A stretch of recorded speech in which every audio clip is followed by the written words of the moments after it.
বিয়ের প্রায় 2 মাস হয়ে গেছে। বাসর রাতের পরে আমি আমার স্বামীকে দ্বিতীয়বারের জন্য দেখিনি এবং আমাদের মাঝে কোনো রকম যোগাযোগও নেই।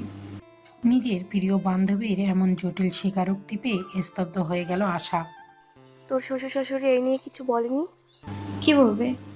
শিমু প্রশ্নের বদলে প্রশ্ন করায় কিছুটা রুষ্ট হলো আশা। মেয়েটা চিরকালই এমন, কখনো কোনো কিছু পরিষ্কার করে বলে না। দেখ শিমু, তোদের মধ্যে কি কিছু হয়েছে? আমি সব কিছুই জানি না আসলে।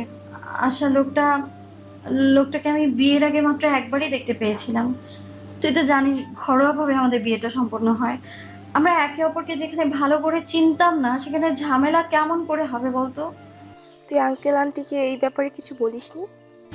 না, এখনো কিছু বলিনি। বিয়ের পরে ফিরুনিতে আমার স্বামী না গেলেও আমার শাশুড়ি আমায় নিয়ে যায়। শাশুড়ি বাবাকে জানায় হঠাৎ কাজ পড়ে যাওয়ায় সাফওয়ান বিদেশে গেছে, আসতে কিছুদিন সময় লাগবে। তুই তবুও কেন তাদের সত্যিটা বলছিস না শিমু? আমাদের আর্থিক অবস্থা তোর জানা আশা। এখন আমি যদি বাড়ি ফিরে যাই বাবার কষ্ট হয়ে যাবে না? ওর থেকে আমি বেশ আছি তো। 2 বেলা ভালো খাবার পোশাক সবই তো পাচ্ছি। কার সাথে বলছো বৌমা? শাশুড়ির কণ্ঠ শুনে চোখের কোণ বেয়ে গড়িয়ে পড়া পানি দ্রুত মুছে নেয় শিমু। আশাকে রাখছি বলে কল কেটে দিয়ে পিছনে ঘুরে দাঁড়ায়। না, আমার তেমন কারোর সাথে না। ও, ভালো তো। শোনো, তোমাকে যেটা বলতে এসেছি সেটা শোনো। আয়ান আজকে দুবাই থেকে ফিরবে, তাই আমি চাচ্ছি আমি আর তুমি মিলে নিজ হাতে কিছু রান্না করব। যেহেতু ও তোমার ছোট দেবর, তুমি পারবে? জি আম্মা। লাইলা ছেলের বইয়ের কথায় প্রসন্ন হয়ে চলে গেলেন। আয়ানকে শিমু কখনোই বাস্তবে দেখেনি। 2-1বার তার ননদ আনিকা আয়ানকে দেখিয়েছে ছবিতে আর ভিডিও কলে, একবার কথা হয়েছে। তাই সে বিয়েটা হুট করে হয়ে যাওয়ায় সে সেখানে উপস্থিত ছিল না। ব্যাস, আয়ানের ব্যাপারে সে এতটুকুই জানে। শিমু তার কোমর পর্যন্ত চুল হাত খোপা করে মাথায় ওড়না পেঁচিয়ে রান্নাঘরের দিকে ছুটল। যাওয়ার পথে তার দাদি শাশুড়ি রাজিয়া বেগমের সাথে দেখা হলো। মহিলা যদিও শিমুকে খুব একটা পছন্দ করে না, তবুও শ্রদ্ধার খাতিরে শিমু তাকে জিজ্ঞাসা করলো। দাদি, আপনাকে কিছু লাগবে? রাজিয়া বেগম মুখ কালো করে বললেন, আমার কিছু দরকার নেই, তবে দেখো স্বামীকে পটাইতে না পেরে দেবরকে পটিও না। মহিলার কথা শুনে এক মুহূর্তে অন্তর বিষে উঠল শিমুর। কতটা নিচ মানসিকতা তার সেটা শিমু বুঝতে পারল। রাজিয়া বেগম বিয়ের পরের দিন থেকে কোনো অজানা কারণে তাকে সবসময় কটু কথা শোনায়। নিজের কষ্টকে নিজের বুকেই মাটি চাপা দিয়ে রান্নাঘরের দিকে ছুটল শিমু। শাশুড়ির হাতে হাতে কাজ করতে করতে প্রায় সন্ধে লেগে গেল তার। তাই কাজ শেষে ফ্রেশ হতে সে নিজের জন্য বরাদ্দ কক্ষে চলে গেল। সে প্রায় 30 মিনিট নিয়ে গোসল সেরে মাগরিবের নামাজ পড়ে কিছু বই পড়ছিল শিমু। ভাবি, ভাবি, দ্রুত আমার সাথে নিচে চলো, দেখো কে এসেছে। আনিকার কথায় দ্রুত যায় নামাজ ভাঁজ করে আনিকার সাথে নিচে এলো শিমু। যদিও সে জানতো আজকে তার দেবর আসার কথা, কিন্তু দেবরের সাথে নিজের স্বামীকে দেখে ভীষণ অবাক হলো সে। অস্পষ্ট স্বরে বলল, সাফওয়ান। পরিস্থিতি অনেকটাই জটিল হয়ে উঠল চারিদিকে। গোমট পরিস্থিতি বিদ্যমান। সকল নিস্তব্ধতাকে ভেঙে দাদি দৌড়ে চলে গেল তার 2 আদরের নাতির কাছে। এমনিতেই এই মহিলা যদিও ভালো করে হাঁটতে পারে না, কিন্তু তার আদরের নাতিদের দেখলে তার যেন 10 বছর বয়স কমে যায়। সাফু, আমার কই ছিলি? পরের মাইয়ার জন্য তুই কেন বাড়ি ছাড়বি? আবারও রাজিয়ার কথায় শিমুর মন তিক্ত হলো। সাফওয়ানের চলে যাওয়ার পিছনে সে তো দায়ী নয়, তবে প্রতিবার তাকে কেন দায়ী দেয় এই মহিলা?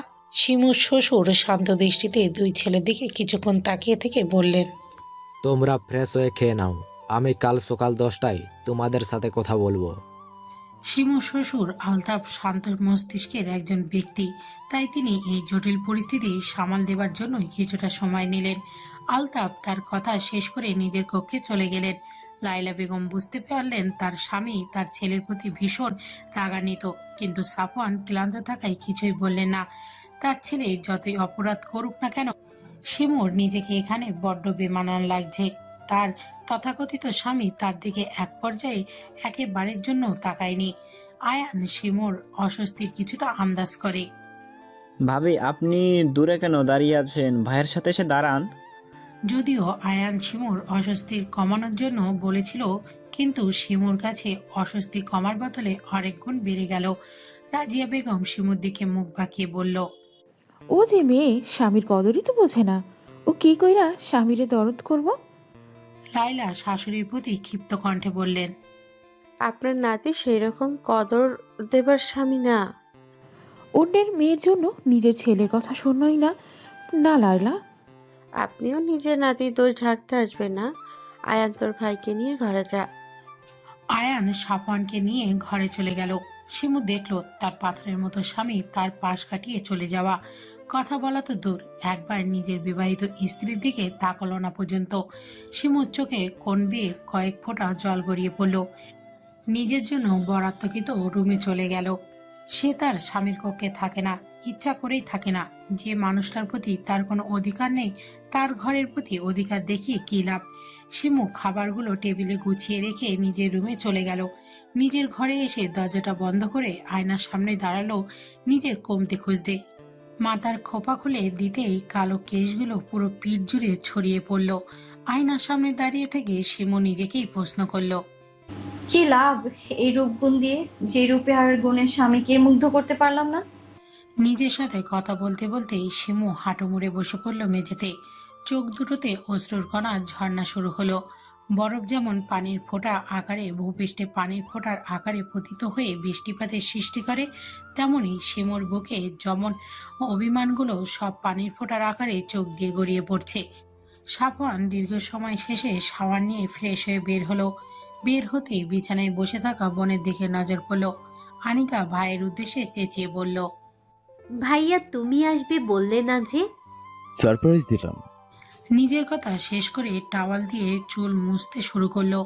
আনিকা কিছুক্ষণ গালে হাত দিয়ে আবার ভাইকে উদ্দেশ্য করে বলল, কাকে ভাইয়া? সাফওয়ান এবার বোনের মাথায় জোরে গাঁটটা মারল। অনার্স পড়ুয়া ছাত্রী যে গাধি হয় সেটা তোকে না দেখলে বুঝতেই পারতাম না আমি। ভাবিও তো অনার্সে পড়ে। সাফওয়ান ভুরু কুঁচকে জিজ্ঞাসা করলেন। কোন ভাবি? আনিকা ভীষণ মজা পেল।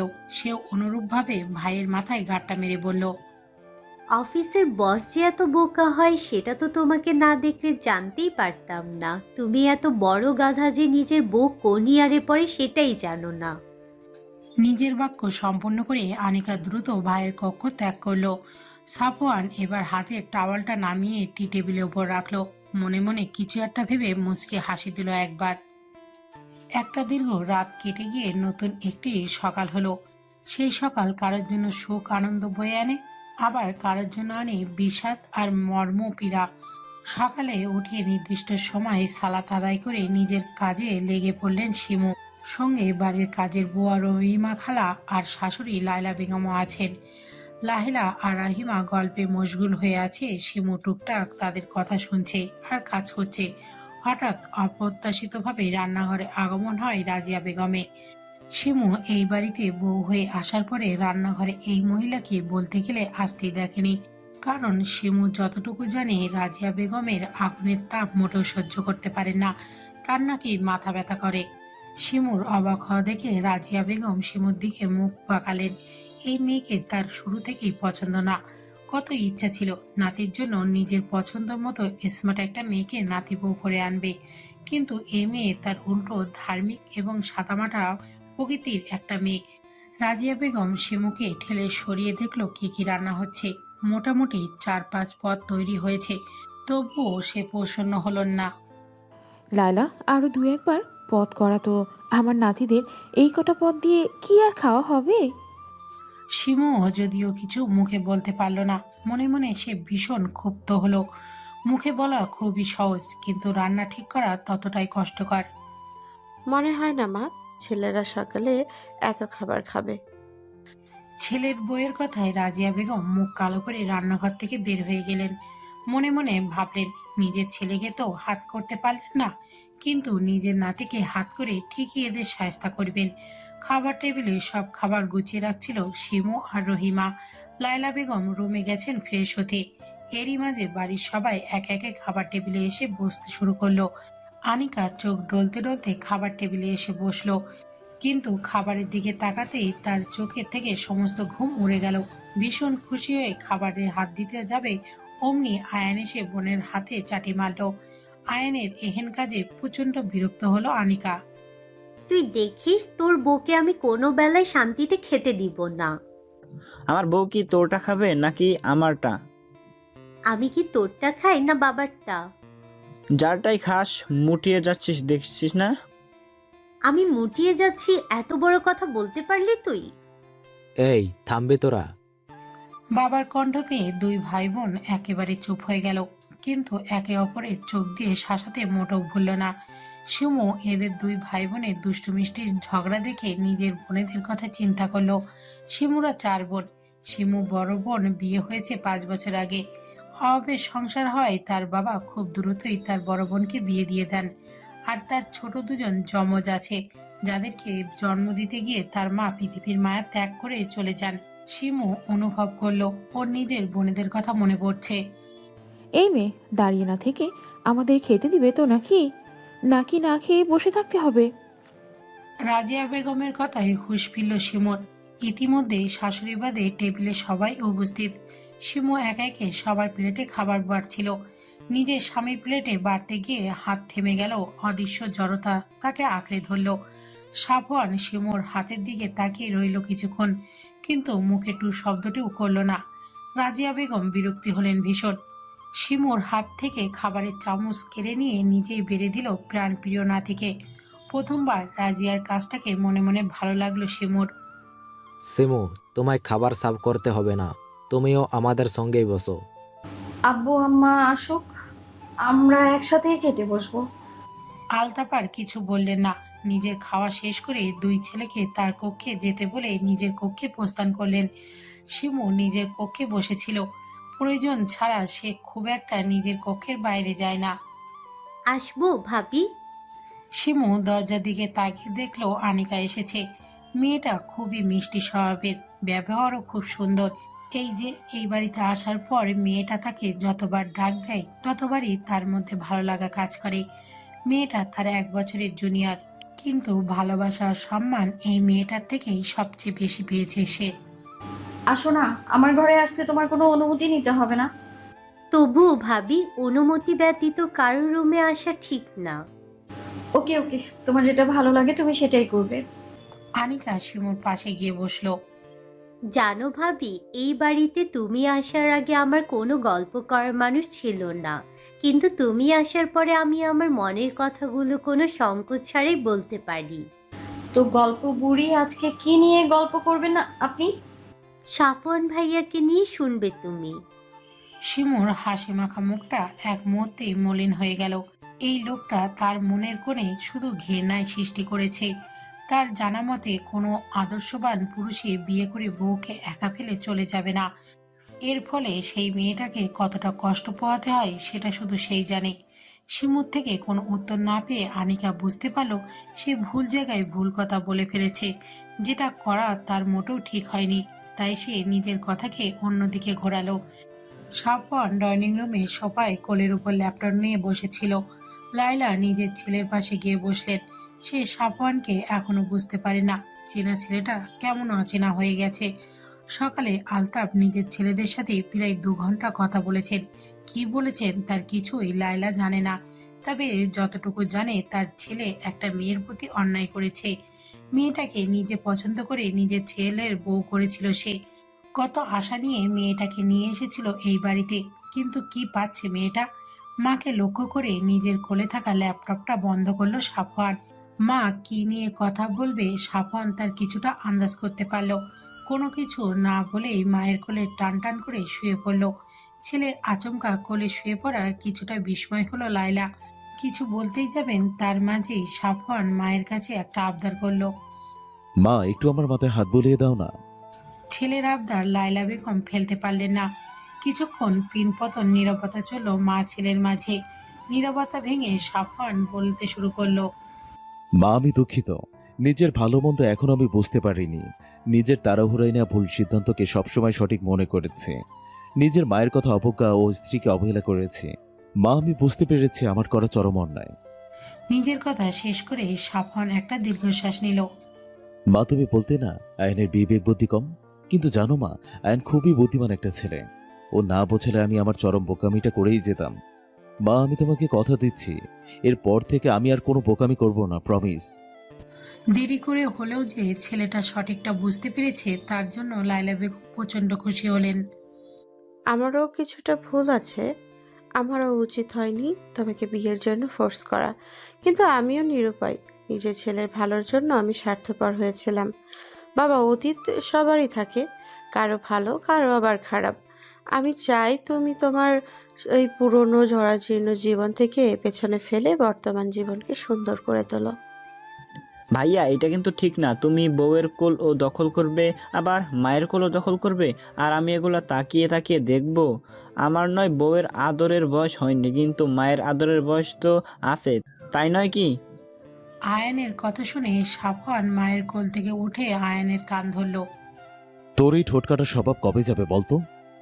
বউ এনে দিলেই চলে যাবে। কি বললি? না মানে আর করবো না, সরি। দুই ছেলের কাণ্ড দেখে লায়লা উচ্চ শব্দে হেসে দিলেন।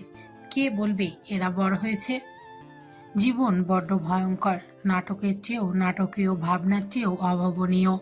সময়ের পরিক্রমায় কালো ছায়ার মোড়া, কিছুটা আশা আর কিছুটা ভ্রম। জীবনের সংজ্ঞা কোনো ব্যক্তি নির্দিষ্টভাবে নিতে পারে না, কারণ এটি অসমাপ্তরাল পথের বাঁকের মতো। তাই জীবনের সমীকরণকে সহজ ভাবা অন্যায়। রাতের আকাশ জুড়ে তারা মিটমিট করে জ্বলছে, অপরূপ সৌন্দর্য ছড়াচ্ছে পুরো পৃথিবী জুড়ে।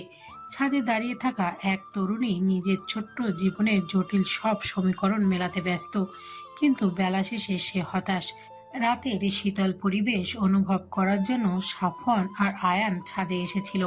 হঠাৎ তাদের দুজনের চোখ পড়ল সাদা ওড়নায় মাথায় মোড়ানো এক নারী অবয়বের দিকে।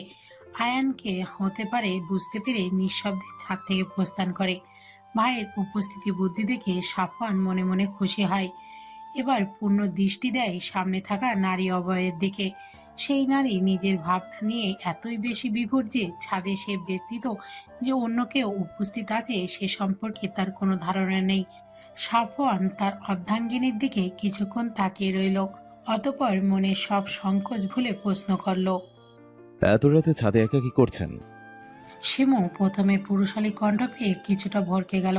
মাথা ঘুরিয়ে পিছনে ঘুরতেই তার নিঃশ্বাস ক্রমশ বেড়ে গেল, হাত পা জড় বস্তু ন্যায় স্থির হয়ে গেল। নিজেকে স্বাভাবিক করতে শিমু কয়েকবার চোখের পলক ফেলল। কিছুটা স্বাভাবিক হতেই সাফওয়ানকে নিজের দিকে এগিয়ে আসতে দেখে শিমুর মনে হলো তার বুকের মধ্যে কে যেন ঢাকঢোল বাজাচ্ছে। সাফওয়ান শিমুর অস্বস্তি কিছুটা বুঝতে পারল, তবুও সে নির্বিকার হয়ে নিজের অর্ধাঙ্গিনীর সামনে এসে দাঁড়ালো। শিমু নিজেকে কেমন শূন্য শূন্য মনে হচ্ছে সে এখনই ঢলে পড়বে। সে তো এতটাও দুর্বল নয়, আর তার অস্বাভাবিক হবার কারণই বা কি? কিন্তু নিজেকে প্রশ্ন করে শিমু কোনো উত্তর পেল না। তবুও প্রাণপণ দিয়ে চেষ্টা করলো নিজেকে স্বাভাবিক রাখার। সাফওয়ান মুখ আরো কিছুটা সামনে নিয়ে আসলো। শিমুর ছোট ছোট চুলগুলো বারবার মুখে এসে পড়ছে। সাফওয়ান সন্দর্পণে শিমুর চুলগুলো কানের পিঠে গুজে দিল। সাফওয়ানের মুখ জুড়ে একরাশ মুগ্ধতা ছড়িয়ে পড়েছে। এই মাইয়া, তুই এত রাতে ছাদে কেন আইসোস? দাদির কর্কশ কণ্ঠ পেয়ে সাফওয়ান শিমুর থেকে দূরে সরে দাঁড়ালো। তার চোখে মুখে কিছুটা বিরক্তি ফুটে উঠেছে দাদিকে দেখে, কিন্তু শিমু ছাড়া পেয়ে এক দৌড়ে নিচে চলে গেল। রাজিয়া বেগম বিরক্ত হলেন, ভাগ্যিস সে সময় মতো এসেছে, না হলে কি হতো কে জানে। সাফু, দেখলা কেমন মাইয়া? সাফওয়ান কিছু না বলে দাদিকে পাশ কাটিয়ে চলে গেল। তার দাদির প্রতি রাগ লাগছে। শিমু নিজের কক্ষে এসে সঙ্গে সঙ্গে দরজা আটকে দিল। তার কেমন সব অজানা অনুভূতি হচ্ছে, কিন্তু তার তো রেগে যাওয়া উচিত ছিল। নিজের করা কাজে হতভম্ব হয়ে গেছে সে। কতদিন সে চিন্তা করেছে লোকটাকে সামনে পেলে নিজের সব কষ্ট ঝেড়ে দেবে, কতগুলো কড়া করে কথা শোনাবে। কই, সে তো পারল না। নিজের প্রতি ভীষণ রাগ লাগছে এবার শিমুর। আসবো শিমু? শিমু বিছানা গোছাচ্ছিল, হঠাৎ শাশুড়ির শব্দ পেয়ে সে শাশুড়ির দিকে ঘুরল। এত সকালবেলা শাশুড়িকে নিজের কামরায় দেখে কিছু অবাক হলো। জি আম্মা, আসুন। লায়লা বেগম এসে খাটের পাশে রাখা আরামকেদারায় বসলেন। শিমু, তুমি তো অনেক দিন হলো বাড়ি থেকে এসেছো, প্রায় 1.5 মাস হলো। আমি চাচ্ছিলাম তুমি কিছুদিনের জন্য তোমার বাবার বাড়ি থেকে ঘুরে এসো। শিমু এখনো এমন কথা যদিও শাশুড়ি থেকে আশা করেনি, কিন্তু তার চিত্তে আনন্দিত হলো। কতদিন পর নিজ বাড়িতে যেতে পারবে ভেবে ভিতরে ভিতরে খুশির ঢেউ শুরু হলো, কিন্তু শিমু সেটা প্রকাশ করলো না। আচ্ছা, তুমি বিকেলে তৈরি থেকো, সাফওয়ান তোমাকে নিয়ে যাবে। সাফওয়ানের সাথে যাবে ভাবতেই শিমুর সর্বশরীর শিউরে উঠল, কিন্তু শাশুড়িকে সে কিছুই বলল না। সম্মতিসূচক অর্থে নিজের মাথা ঝোঁকালো। লায়লা বেগম নিজের কাঙ্ক্ষিত উত্তর পেয়ে খুশি হলেন। শাশুড়ি চলে যেতেই শিমু নিজের সাথে হিসেব নিকেশ করতে বসলো। অনেক ভেবেচিন্তে পেল সাফওয়ান তো তার সাথে যাবে ঠিক, কিন্তু সে আবার পুনরায় চলেও আসবে তাকে রেখে, কারণ এত বড় লোকের ছেলে তার মতো গরিবের বাড়িতে গিয়ে থাকতে পারবে না। শহরের সুনাম পিচ ঢালা রাস্তা পেরিয়ে গাড়িটা গ্রামের মাটির রাস্তা ধরেছে। সাফওয়ান ড্রাইভিং সিটে বসে ড্রাইভ করছে, আর শিমু গাড়ির জানালা দিয়ে গ্রামের দৃশ্য অবলোকন করছে। দুজনের মাঝে মধ্যে প্রগাঢ় নিস্তব্ধতা। মাঝে মধ্যে সাফওয়ান লুকিং গ্লাসে দু একবার পিছে তাকাচ্ছে, আবার ড্রাইভ করায় মনোযোগ দিচ্ছে, কিন্তু দুজনের কেউই নীরবতা ভেঙে কোনো কথা বলছে না। এরকম পিনপতন নীরবতা আরো কিছুক্ষণ চলল। অবশেষে সাফওয়ান শিমুকে জিজ্ঞাসা করলো। আপনার গ্রামটা কিন্তু অনেক সুন্দর। শিমু শুধু মুখ দিয়ে হুঁ উচ্চারণ করলো। আচ্ছা, আপনি কি কথা বলতে পারেন না? শিমু এবার সাফওয়ানের দিকে ভুরু কুঁচকে তাকালো। সাফওয়ান মেয়েকে হাসি দিয়ে বলল। আসলে আপনি তখন থেকে চুপচাপ বসে আছেন, তাই বললাম। শিমু এখনো কোনো উত্তর দিল না, একরাশ বিরক্তি নিয়ে অন্যদিকে মুখ ফিরিয়ে রাখলো। সাফওয়ান একটু হতাশ হলো, বুঝতে পারলো এ মেয়ে এত সহজে গলবে না। দুজনের মধ্যে আবারও নিস্তব্ধতা নেমে এলো। গাড়ি ছুটলো আবার নিজ গন্তব্যে। গাড়ি এসে থামলো একেবারে শিমুর বাড়ির উপরে। গাড়ির শব্দ পেয়ে শিমুর দুই বোন ফিয়া আর রিয়া দৌড়ে এলো। অপ্রত্যাশিতভাবে বোনকে দেখতে পেয়ে তারা একটু অবাক হলো। পরক্ষণেই তাদের হুঁশ আসতেই জোরে চিৎকার দিল। আব্বা গো, দেহ আভা আইছে। ছোট মেয়েদের চিৎকার শুনে মজিদ বাড়ির পিছনে ক্ষেত থেকে দৌড়ে এলেন।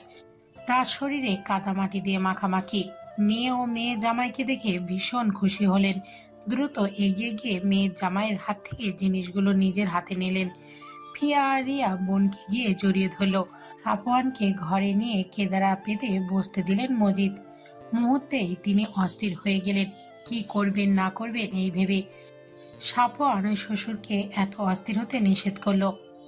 আব্বু, আপনি অস্থির হবেন না, আমি তো এই বাড়ির ছেলে, তাই নয় কি? মেয়ের জামাইয়ের কথা শুনে মজিদ কিছুটা শান্ত হলেন। ফিয়ারিয়া দুই বোন শিমুর পাশে দাঁড়িয়ে আছে। সাফওয়ান তাদের কাছে ডাকলে তারা নিজের কাপড়ের দিকে তাকিয়ে সাফওয়ানের দিকে আর এগোলো না। এই ভয়ে তাদের দুই বোনের জামা কাপড়ে থাকা ময়লা যদি ওর শরীরে লেগে যায়।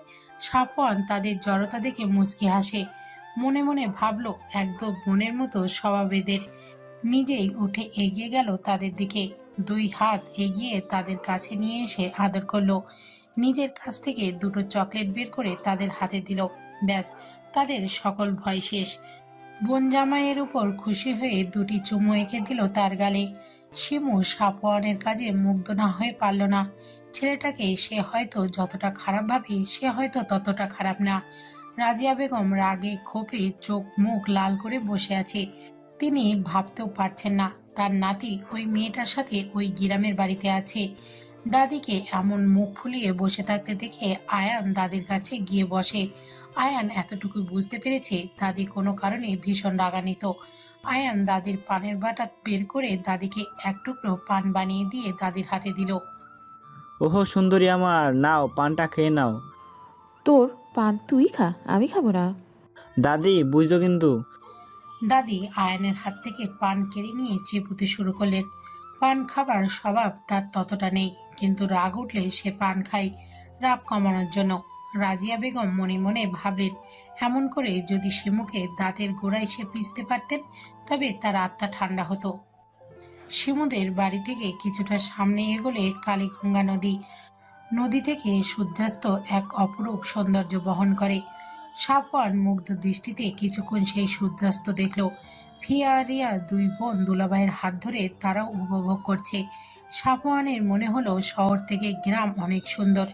তাদের গ্রামে আসাই হয় না বলতে গেলে। সেই ছোট্টবেলায় আসতো মায়ের সাথে। আজ এতদিন পর গ্রামের সৌন্দর্য দেখতে পেরে অনেক অনেক ভালো লাগা অনুভূতি হচ্ছে তার। শিমুর চিন্তায় চিন্তায় মুখ কালো হয়ে গেছে। সাফওয়ানের তো চলে যাওয়ার কথা ছিল, কিন্তু সে তো গেল না। এখন তাদের এক ঘরে থাকতে হবে। লোকটা তো তেমন একটা ভালো নয়।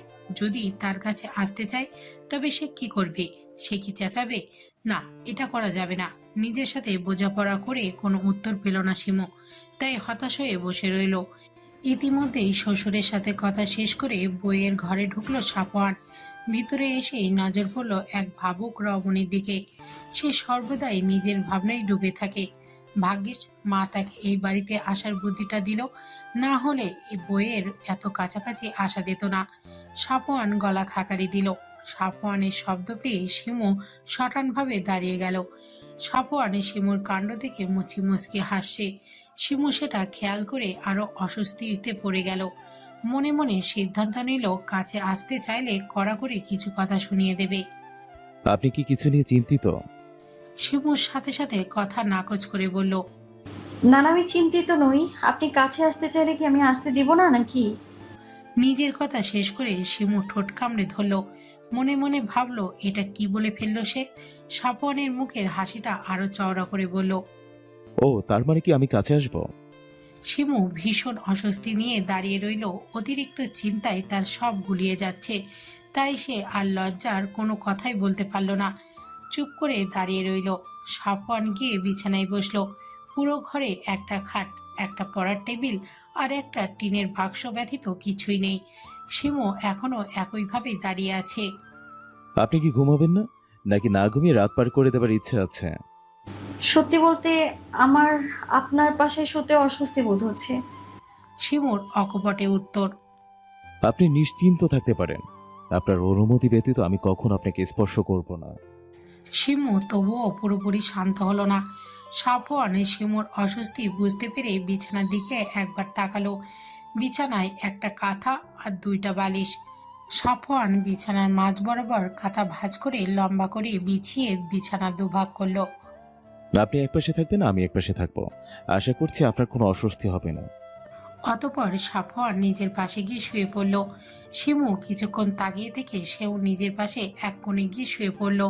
সাফওয়ান হঠাৎ চোখ খুলে বলে উঠল, আমি অতিক্রম করব না, কিন্তু আপনি চাইলে আসতে পারেন আমার পাশে। আমি কিছু মনে করব না। শিমু মনে মনে সাফওয়ানকে বেয়াদব বলে গালি দিল। তারপর ক্লান্ত থাকায় চোখ বন্ধ করতে গভীর ঘুমে তলিয়ে গেল। সাফওয়ান কিছুক্ষণ ঘুমের অভিনয় করে শুয়েছিল। শিমু ঘুমিয়েছে বুঝতে পেরে সাফওয়ান চোখ মেলল। মেয়েটা তার দিকে পিঠ করে শুয়ে আছে। সাফওয়ান আস্তে করে বিছানা ছেড়ে উঠল। শিমু যে পাশ করে শুয়েছিল ঠিক সেই পাশে গিয়ে দাঁড়ালো। শিমু গভীর ঘুমে তলিয়ে থাকায় সে বুঝতে পারল না তার দিকে কে গভীরভাবে তাকিয়ে আছে। সাফওয়ান শিমুর ঘুমের সুযোগ নিয়ে মুগ্ধ চোখে তাকিয়ে রইল। নিজের করা ভুলগুলো চরমভাবে অনুভব করলো। আজকে তাদের সম্পর্ক সাধারণ স্বামী স্ত্রীর মতোই হতে পারত, কিন্তু সে তো নিজের রাগ ক্ষোভকে প্রাধান্য দিয়ে চলে গিয়েছিল। কোনো মেয়েই চাইবে না তার স্বামী তাকে বিয়ের পরে একা ফেলে চলে যাক। মেয়েটার সাথে এতটুকু সময় থেকে সে যতটুকু বুঝতে পেরেছে, মেয়েটা ভীষণ চাপা স্বভাবের। বুক ফাটবে কিন্তু মুখ ফুটবে না। সাফওয়ানের খুব ইচ্ছে করলো নিজের হাত দিয়ে শিমুর গালে স্পর্শ করার, কিন্তু পরক্ষণেই নিজের করা ওয়াদার কথা মনে করে হাত সরিয়ে নিল। সব যখন সেই শুরু করেছে, তখন সেই শিমুর ভালোবাসা জয় করে নেবে, এতে যতই তারে কাঠখড় পোড়াতে হোক না কেন তাকে। সকালের আজানের আওয়াজ পেয়ে ঘুম ছুটে গেল শিমুর। নিজের দিকে তাকাতেই অবাক হলো, তার শরীরে কাঁথা দিয়ে জড়ানো। সাফওয়ান নিজের নির্দিষ্ট জায়গায় ঘুমিয়ে আছে। নিজের স্বামীর দিকে একবার গভীর দৃষ্টিতে তাকালো শিমু। ফর্সা মুখে কালো কালো ছোট্ট ছোট্ট চাপদাড়িতে ভীষণ সুন্দর লাগছে ছেলেটাকে। কিছুক্ষণ সাফওয়ানের মুখের দিকে তাকিয়ে থেকে কি করছিল বুঝতে পেরে নিজেকে গালি দিতে দিতে অজু করতে ঘর থেকে বেরিয়ে গেল।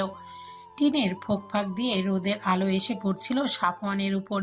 সেই আলোতে সাফওয়ানের ঘুম ভেঙে গেল। সাফওয়ান আশেপাশে তাকালো একবার, শিমু ঘরে নেই। সাফওয়ান বিছানা থেকে উঠে ঘর থেকে বাইরে বের হলো। তার ছোট্ট দুই শালিকা হাতে বল নিয়ে দৌড়াদৌড়ি করছে। শিমু রান্না করছে রান্নাঘরে, আর ওর শ্বশুর এটা ওটা এগিয়ে দিচ্ছে। সাফওয়ান অনুভব করলো তার শাশুড়ি থাকলে হয়তো তার আদরটা আরো কয়েক গুণ বেড়ে যেত। সাফওয়ান শালিকাদের কাছে গেল। ফিয়ারিয়া সাফওয়ানকে কাছে পেয়ে বায়না করলো তাদের সাথে বল খেলতে। সাফওয়ান তাদের অনুরোধ ফেলতে পারল না। তাদের সাথে খেলতে খেলতে বলটা একটু ঝোপের আড়ালে চলে গেল। ফিয়ারিয়া আনতে যেতে চাইলে সাফওয়ান তাদের রেখে নিজে বল আনতে গেল। ঝোপঝাড়ের নিচে নিচু হয়ে বল আনতে গিয়ে ভুলবশত ঝোপের কাটার পরনে শার্ট ভেদ করে পিঠে ঢুকে গেল। ব্যথায় মুখ থেকে শব্দ বের হয়ে আসলো সাফওয়ানের। তবুও কষ্ট করে বলটা উদ্ধার করে শালিকাদের হাতে ধরিয়ে দিল। রিহা রক্ত দেখে ভয় পেয়ে চিৎকার করে উঠল। দুলাভাই রক্ত! রিহার চিৎকার শুনে শিমু দৌড়ে এলো। দেখলো সাফওয়ানের পিঠ থেকে শার্ট ভেদ করে রক্ত বেরোচ্ছে। শিমু দ্রুত এগিয়ে গেল সাফওয়ানের দিকে। শার্টটা খুলুন। আমার তেমন ইনজুরি হয়নি তো। চুপ করুন তো, আপনি কি কোনোভাবে শার্ট খুলতে লজ্জা পাচ্ছেন নাকি? সাফওয়ান ভাবলো সে কি মেয়ে নাকি লজ্জা পাবে। সাফওয়ান এক টানে শার্ট খুলে ফেললো। শিমু দেখলো এক জায়গায় কাটা ফুটে গেছে, আরেকটা জায়গায় বেশ অনেকটা আঁচড় লেগেছে। শিমু দ্রুত কাটা টান দিয়ে বের করলো। সাফওয়ান ব্যথায় চোখ মুখ কুঁচকে নিল। অতঃপর শিমু কাটা জায়গায় পরিষ্কার করে মলম লাগিয়ে দিল। আপনি ঝোপঝাড়ের ভেতরে কেন গিয়েছিলেন? দেখতেই তো পাচ্ছেন ওখানে বেলের কাটা আর খেজুরের কাটা রাখা। সাফওয়ান চোখ বড় করে তাকালো। বেলের কাটা আর খেজুরের কাটার ভয়াবহতার কথা শুনেছে সে, আজকে প্রত্যক্ষ দর্শনীয় হলো। শিমু এবার সাফওয়ানের উন্মুক্ত বুকের দিকে নজর গেল। শার্টলেস বুকে বলতে গেলে তেমন একটা লোম নেই, বেশ আকর্ষণীয় লাগছে দেখতে। শিমু অন্যদিকে ঘুরে ঢোক গেল, মনে মনে বলল, লোকটা কি জিম করে নাকি? সাফওয়ান শিমুর চোখ ঘুরিয়ে নেওয়া দেখে মনে মনে হাসলো, ভাবলো, বউ যদি এত আদর করে মেডিসিন লাগিয়ে দেয় তবে একটু একটু ব্যথাতে কিছু হয় না। ফিয়ারিয়া অসহায়ের মতো বোন জামাইয়ের দিকে তাকিয়ে আছে। এই ভেবে তাদের কারণে তাদের দুলাভাইকে এত কষ্ট পোহাতে হচ্ছে। মানুষ সামাজিক জীব, মানুষ একাকী জীবনযাপন করতে পারে না। তার জন্য গড়ে ওঠে পরিবার। পরিবারের মানুষগুলো একে অপরের সাথে গভীর বন্ধনে আবদ্ধ থাকে, কিন্তু সেই বাঁধন ছেদ করে মেয়েদের চলে যেতে হয় শ্বশুরবাড়ি। এক মুহূর্তেই পর হয়ে যায় নিজের পরিবার, আর শুরু হয় অন্য পরিবারের সাথে মানিয়ে চলা। এই জটিল সময়টাতে প্রত্যেকটা মেয়ের সাথে তার স্বামীর ভালোবাসাটা থাকা প্রয়োজনীয়। গাড়িতে চুপ করে মন খারাপ করে বসে আছে শিমু। ভেবেছিল এতদিন পর বাড়িতে এসেছে, কিছুদিন থাকতে পারবে, কিন্তু আফসোস সেটা আর হলো না। সকালে আয়ান ফোন করেছিল, বলল দাদি নাকি বাথরুমে পড়ে গিয়েছে, যার ফলে পায়ে ভীষণ ব্যথা পেয়েছে। সাফওয়ানকে বারবার নাকি দেখতে চাইছে, তাই এত তাড়াহুড়ো করে চলে আসা। শিমু ইচ্ছা করছিল না বাবা আর ছোট বোন দুটোকে ফেলে আসতে। বাবা একাকী এই বয়সে থাকাটা অনেক কষ্টের, তারপরে তার ছোট দুই বোনও মায়ের আদর থেকে বঞ্চিত। কত বলেছে বাবাকে, বাবা আরেকটা বিয়ে করো, কিন্তু বাবা মানতে নারাজ। কালকে রাতে সাফওয়ানও কথায় কথায় বলছিল, আব্বু, আপনার একজন সঙ্গী প্রয়োজন, ফিয়ারিয়ারও একজন মায়ের প্রয়োজন। মজিদ একগাল হাসি দিয়ে বলেছিল, বাবা, ভালোবাসার মানুষটার জায়গা তার জন্য একান্তই তোলা থাকে। তুমি যদি তাকে গভীরভাবে ভালোবাসো, তার অনুপস্থিতিতেও তোমার কখনো একা মনে হবে না, মনে হবে সে তোমার আশেপাশে আছে। আর ফিহা রিহার কথা বলছো, ওদের জন্য আমি মা আনতেই পারি, কিন্তু সেই মা যে ওদেরকে ভালোবাসবে তার কি গ্যারান্টি আছে? আর আমার কোনো সঙ্গিনীর প্রয়োজন নেই। এক জীবনে যার সঙ্গ পেয়েছি তাকে ভেবে ভেবেই চলে যাবে আমার। সাফওয়ান মুগ্ধ হয়ে শোনে তার শ্বশুরের কথা। ভালোবাসা যে কতটা সুন্দর শুধুমাত্র সেই ভালোবাসতে জানে, সেই তার প্রকৃতির অর্থ বুঝতে পারে। আর স্বামী স্ত্রীর মাঝে যে ভালোবাসা থাকে সেটা হয় পবিত্র, যার মাঝে রয়েছে অন্যরকম প্রশান্তি। শিমুর চিন্তা ভাবনার মাঝেই গাড়ি এসে থামলো সাফওয়ানদের বাড়ির সামনে। সাফওয়ান নিজ স্ত্রীর দিকে একবার তাকিয়ে গাড়ি থেকে নেমে গেল। শিমুও বেরিয়ে এলো গাড়ি থেকে। দুজন একসাথেই ভেতরে আসলো। কলিং বেল চাপতেই রহিমে খালা এসে দরজা খুলে দিল। সাফওয়ান ভেতরে আসতেই দেখলো দাদি সোফার উপর পা টান টান করে বসে আছে, পায়ে ব্যান্ডেজ করা। সাফওয়ান এগিয়ে গিয়ে দাদির পায়ের কাছে বসলো। কেমন আছে এখন? দাদি কাঁদো কাঁদো হয়ে উত্তর দিল, এই তো যা দেখছিস। বাথরুমে পড়ে গেলে কি করে? কিভাবে যে পড়ে গেলাম। ও, তাহলে তুমি রেস্ট করো, আমি একটু ফ্রেশ হয়ে আসছি।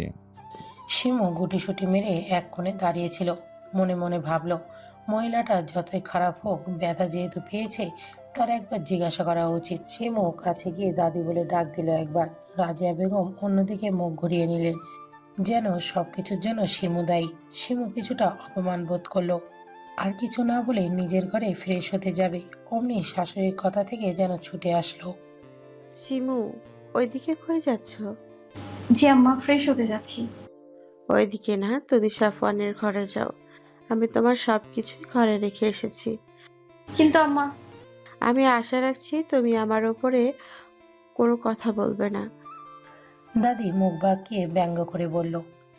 আদিক্ষেতা। লায়লা বেগম তার কথার কোনো পাত্তা দিলেন না। শিমু গুটিয়ে গুটিয়ে পা দিয়ে সিঁড়ি ভাঙছিল।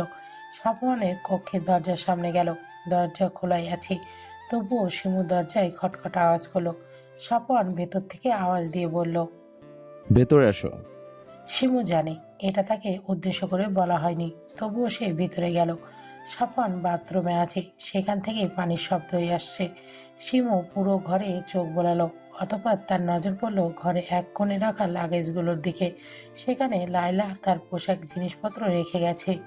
গুটি গুটি পায়ে সেদিকে গেল। লাগেজ খুলে একটা হালকা গোলাপি রঙের 3 পিস বের করলো।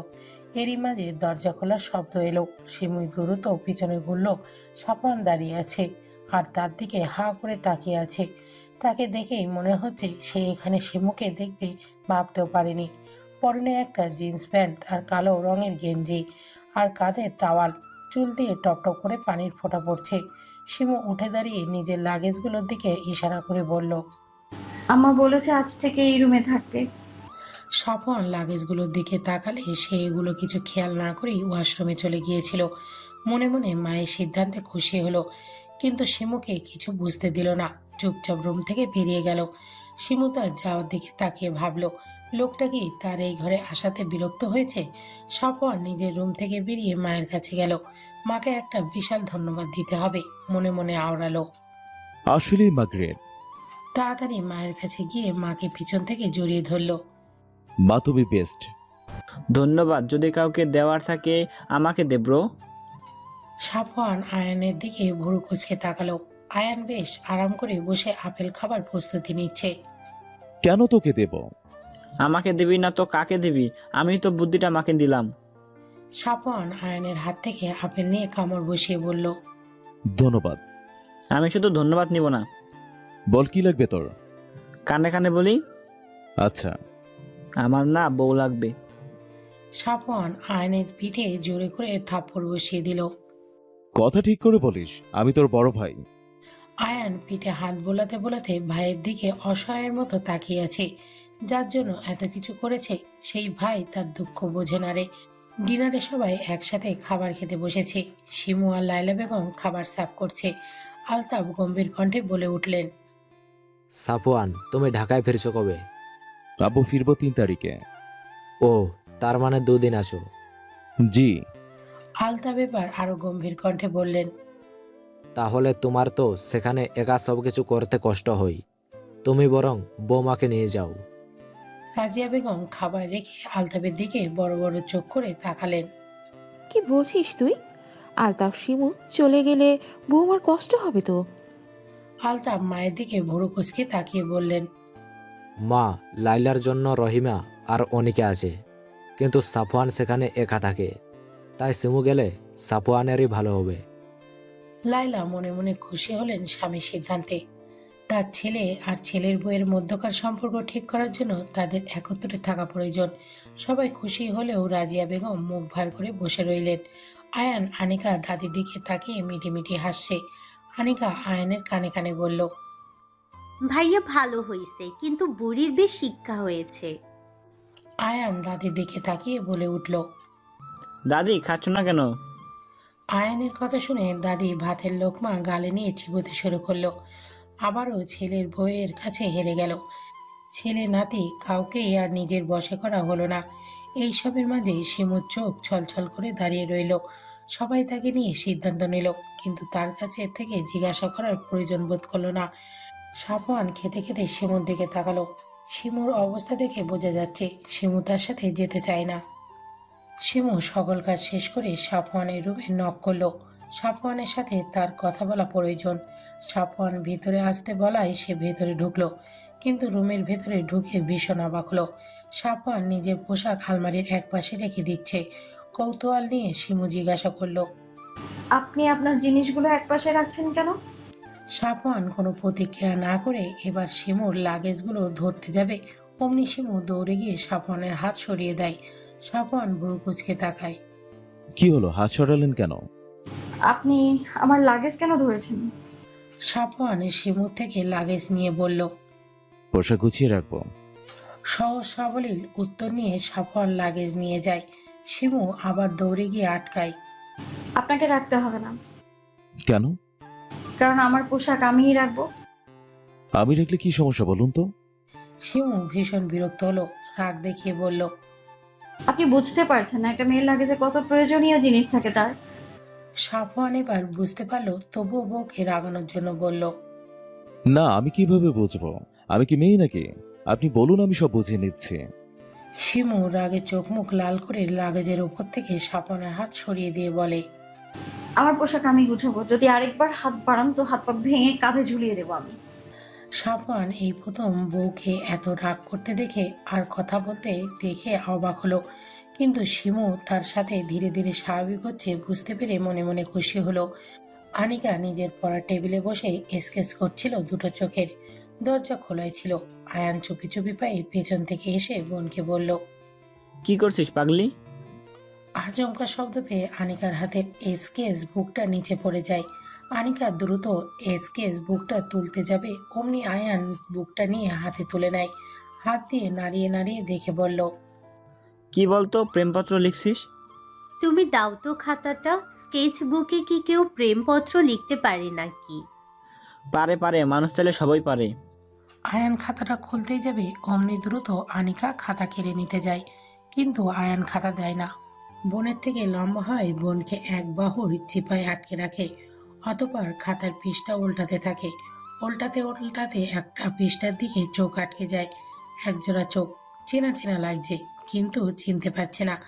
আনিকা কোনো রকমে আয়নের কাছ থেকে ছুটে হাত থেকে খাতাটা কেড়ে নেয়। ভাইয়া, তুমি যে এমন করে আমাকে জ্বালাও, দোয়া করি তোমার বউ তোমাকে জ্বালিয়ে পুড়িয়ে খাক করে দিক। তা যাই করুক, একটা বউ হলেই চলবে আমার। শিমু সাফিয়ানের মাঝে আজকে রয়েছে বিশাল কোলবালিশ। সাফওয়ানই রেখেছে এই ভয়ে যদি কিছু হয়ে যায়, যা মেয়ে পরে তার হাত পা ভেঙে দিবে। কেটে গেছে 2 দিন। সাফওয়ান শিমু চলে যাবার সময় হয়ে গেছে। ইচ্ছে না থাকা সত্ত্বেও শিমুকে যেতে হচ্ছে। শিমুর যাবতীয় জিনিস গাড়িতে তুলছে ড্রাইভার চাচা। শিমু শাশুড়ির কাছে দাঁড়িয়ে আছে মুখ ভার করে, যেন টুপ করে চোখের পানি গড়িয়ে পড়বে। আনিকাও মন খারাপ করে দাঁড়িয়ে আছে। তার ইচ্ছা করছে না ভাবিকে যেতে দিতে, কিন্তু ভাই ভাবির মাঝে যোজন যোজন দূরত্ব কমাতে তাদের একত্রে থাকাটাই প্রয়োজন। আয়ান সাফওয়ানের সাথে দুষ্টুমিতে ব্যস্ত। অবশেষে সকলকে বিদায় দিয়ে সাফওয়ান আর শিমু গাড়িতে বসলো। দাদি তাদের যাওয়া দেখেই কিছু বলল না, শুধু মুখে অন্ধকার নামিয়ে বসে রইল। শিমুর চোখ এবার বাঁধ ভেঙে গেল, চোখ দিয়ে ফোঁটা ফোঁটা পানি পড়ছে, আর ও হাতের সাহায্যে মুছে ফেলছে। সাফওয়ান নিজের রুমাল এগিয়ে দিল। শিমু সাফওয়ানের থেকে রুমালটা নিয়ে চোখ পরিষ্কার করলো। মুহূর্তের মাঝেই শিমুর চোখ মুখ লাল হয়ে গেল। প্রায় 3 ঘন্টার রাস্তা। আধা ঘন্টার মতো কান্না করে শিমু ঘুমিয়ে গেল।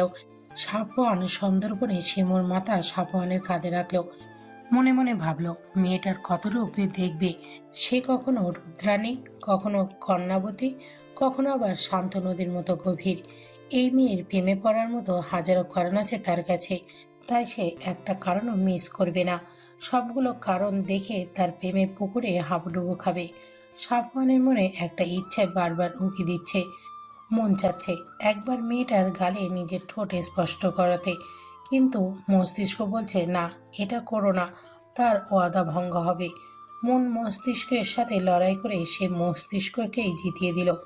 গভীরভাবে তাকিয়ে রইল নিজ স্ত্রীর দিকে। নেই চোখে পোনাই।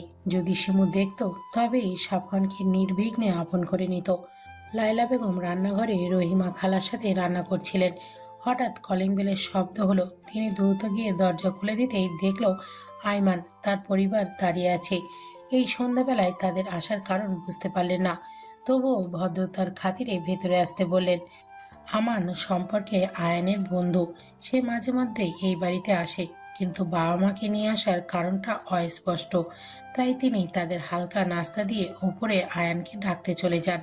আনিকার মন খারাপ দেখে আয়ান এটা সেটা বলে বোনকে খুশি করার চেষ্টা করছে।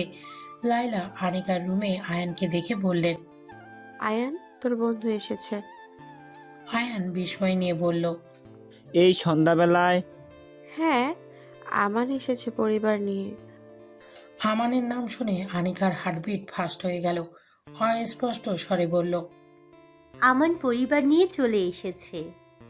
আয়ানের বন্ধুর হঠাৎ পরিবার নিয়ে আগমনের কারণ বোধগম্য হলো না। দ্রুত নিচে গিয়ে আমানকে বলল, দোস্ত, তুই এই সন্ধ্যাবেলা কেন আসতে পারি না?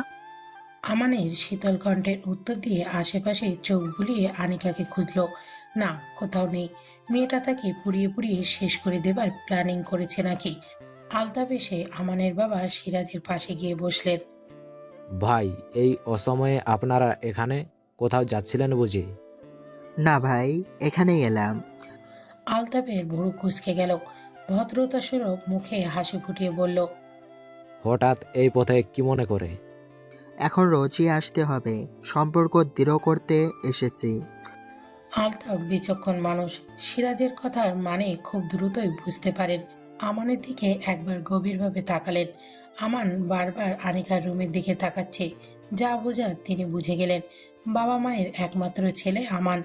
আমান ছেলেটা হিসেবে ভালোই, বর্তমানে সে একজন হার্ট সার্জন। সিরাজও নামকরা ব্যবসায়ী। সব মিলিয়ে তিনি অমাত করার সুযোগ পেলেন না। তাই মুখে একগাল হাসি ফুটিয়ে বললেন, লাইলা মাকে ডাকো আর মিষ্টি নিয়ে আসো। সিরাজও খুব খুশি হলেন। যদিও আমার ডায়াবেটিস আছে, তবে আজকের জন্য মিষ্টি খেলে কিছুই হবে না। আমানের মা কামিনী বেগম স্বামীর দিকে চোখ গরম করে তাকালেন। বইয়ের চোখ গরম দেখেই সিরাজ মুখ ছোট করে বললেন। অল্প করেই খাবো। সিরাজের কথা শুনে উপস্থিত সবাই হেসে দেন। আয়ান বন্ধুর চোখের দিকে গভীরভাবে তাকায়, মনে মনে আওড়ায়, আমার বোনের সাথে শালা তুই এত কিছু করলি, আমি জানলামই না। আলতাফ সাহেব লায়লাকে বলল, লাইলা, তুমি একটু অনিকাকে নিয়ে আসো তো। আনিকার নাম শুনে আমানের চিত্ত পুলকিত হলো। আয়ান চুপচাপ বসে আমানের কাণ্ড দেখছে। কলেজ জীবনে একটা কথা মনে পড়ে গেল তার। তখন আয়ান আর আমান সবে ইন্টার ফার্স্ট ইয়ারে পড়ে। আমানকে যেই মেয়ে পছন্দ করে না কেন, আয়ান তাকে পটিয়ে নিত। এমনকি শায়লা নামে একটা মেয়েকে আমানের অনেক ভালো লেগেছিল। বন্ধুকে সে এই ব্যাপারে জানালে আয়ান সেই মেয়েটাকে নিজ দায়িত্বে নিজের প্রেমিকা বানিয়ে নেয়। তাই আমান সেদিন আয়ানকে রাগ করে বলেছিল, আমি এমন কাউরে জিয়ে বানাবো দেখিস, তুই লাইনে মারার তো দূরে থাক, আমার সাথে তাকে দেখলেই লজ্জা পাবি। আমান সত্যি সেটাই করেছে, তার নিজের বোনেরই প্রেমিক হয়েছে। আয়ানের আকাশ পাতাল চিন্তার মাঝে ড্রয়িং রুমে লায়লা আনিকাকে নিয়ে আসলো। আনিকা আমানের দিকে চোখ তুলেও তাকাচ্ছে না, কিন্তু আমান চাতক পাখির মতো তাকিয়ে আছে তার প্রাণকুমারীর দিকে, যাকে এবার সে চিরতরে নিজের করে নেবার জন্য এসেছে। আর তার প্রাণকুমারী অভিমান দেখিয়ে দূরে যেতে পারবে না। আনিকাকে একদম আমানের মুখোমুখি বসানো হলো। আনিকা ভাবতেও পারছে না ছেলেটার নিজের কথাকে এত তাড়াতাড়ি সত্যি করে দেবে। অতিরিক্ত অশান্তি হচ্ছে আনিকার, কারণ আমান এক নজরে তাকিয়ে আছে তার দিকে, আর তার ভাই সরু দৃষ্টিতে তাকিয়ে আছে আমানের দিকে। আমানের বাবা মা আনিকার সাথে কথা বলল। তাদের তেমন কিছু জানার নেই, মেয়েকে তারা আগে থেকেই চেনে। ছেলের জেদের কাছে হার মেনে এই রাত্রিবেলা তারা মেয়ে দেখতে এসেছে। রাজিয়া বেগম চা খেতে দিতে দিতে বললেন, আমার মনে হয় আমান আর অনিকাকে কিছুক্ষণ একা কথা বলতে দেওয়া প্রয়োজন। রাজিয়া বেগমের কথায় সবাই সম্মতি হলেন। আমান যেন এই কথারই অপেক্ষায় ছিল। আনিকা উঠতেই সেও আনিকার পিছন পিছন হাঁটা শুরু করলো। আনিকা রুমের ভেতরে আসার সাথেই আমান দরজা আটকে দিল। আনিকার যেন নিঃশ্বাস আটকে গেল এমন অবস্থা, তবুও কাঁপা কাঁপা গলায় বলল, দরজা কেন আটকাচ্ছ? আমান আনিকার কথায় পাত্তা না দিয়ে আনিকার মুখোমুখি এসে দাঁড়ালো। আনিকার পুরো শরীর কাঁপুনি ধরে গেল এবার। আমান শান্ত কণ্ঠে বলল, আমার ফোন কেন ধরছিলে না? আমি বলেছি না আমার দূরত্ব সহ্য হয় না, অভিমান করা যায়, কর ফোন কেন বন্ধ করছো? এমন ব্যবস্থা করে যাব আজকের পর কখনো অভিমান করে দূরে যেতে পারবে না। আনিকা ঘামতে শুরু করলো। ছেলেটার জেদ সম্পর্কে অবগত সে, কিন্তু একদিনের মধ্যে যে বিয়ের প্রস্তাব এনে হাজির হবে সেটা কল্পনাতেও আসেনি ওর। অবশ্য আমান একবার বলেছিল রাগ করে ছেড়ে চলে যেতে চাইলে ডাইরেক্ট বাড়িতে বিয়ের প্রস্তাব নিয়ে আসবে, আর ও সেটাই করেছে। আমান এগিয়ে এসে আনিকার কপালে চুমু এঁকে দিল। আমার বউ হওয়ার জন্য প্রস্তুত হও। আমি প্রেমিক হিসাবে ভীষণ সভ্য ভদ্র, কিন্তু আমি জামাই হিসেবে কিন্তু ততটাই অসভ্য অভদ্র হব। নিজের কথা শেষ করে আমান ডাইনিং রুমে চলে গেল, আর আনিকা সেখানেই মূর্তির মতো দাঁড়িয়ে রইল। কিছুক্ষণ সময় গড়ালো, তারপর আনিকা ধীর পায়ে হেঁটে গিয়ে সবার সাথে বসলো, আর একটিবারের জন্য ভুলেও আমানের দিকে তাকালো না। ঘুম ভাঙতেই নিজেকে বিছানায় আবিষ্কার করলো শিমু। কিছু মনে করার চেষ্টা করলো, ভাবলো সে তো গাড়িতে ছিল, বিছানায় এলো কিভাবে। মনে পড়লো কাঁদতে কাঁদতে গাড়িতেই ঘুমিয়ে যাওয়ার কথা, তাহলে কি সাফওয়ান থেকে নিয়ে এসেছে? কিন্তু কেমন করে নিয়ে এসেছে, কোলে করে নয় তো? ভাবতেই শিমুর কান গরম হয়ে গেল।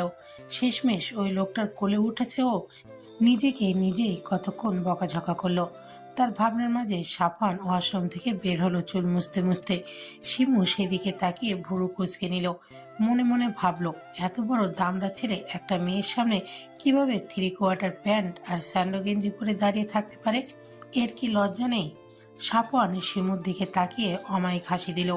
শিমুর যেন সেই হাসিতে গা জ্বলে গেল।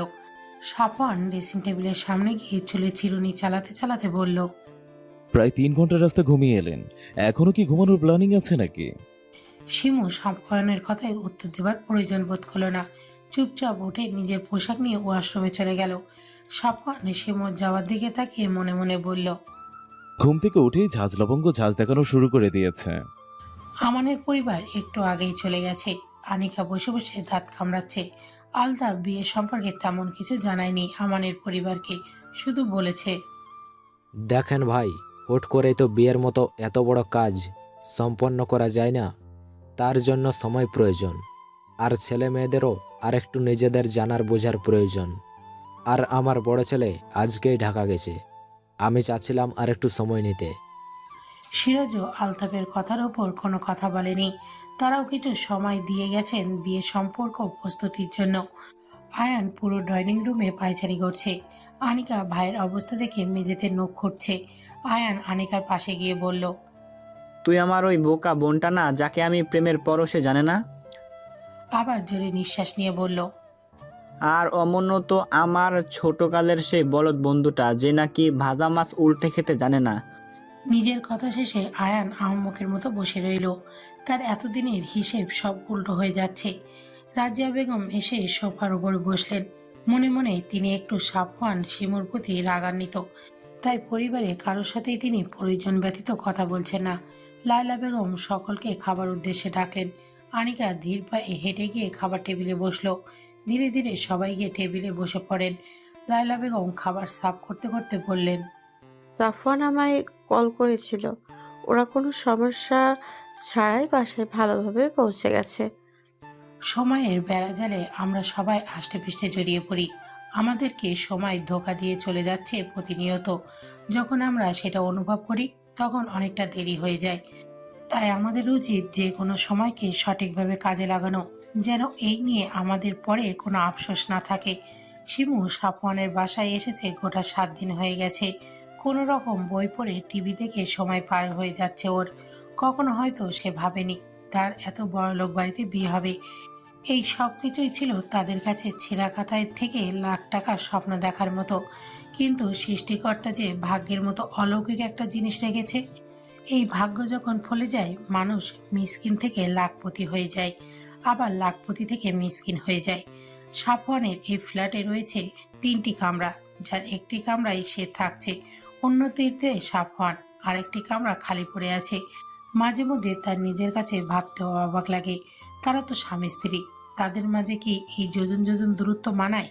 তখনই তার ভেতরে সত্তা বলে ওঠে মানায়।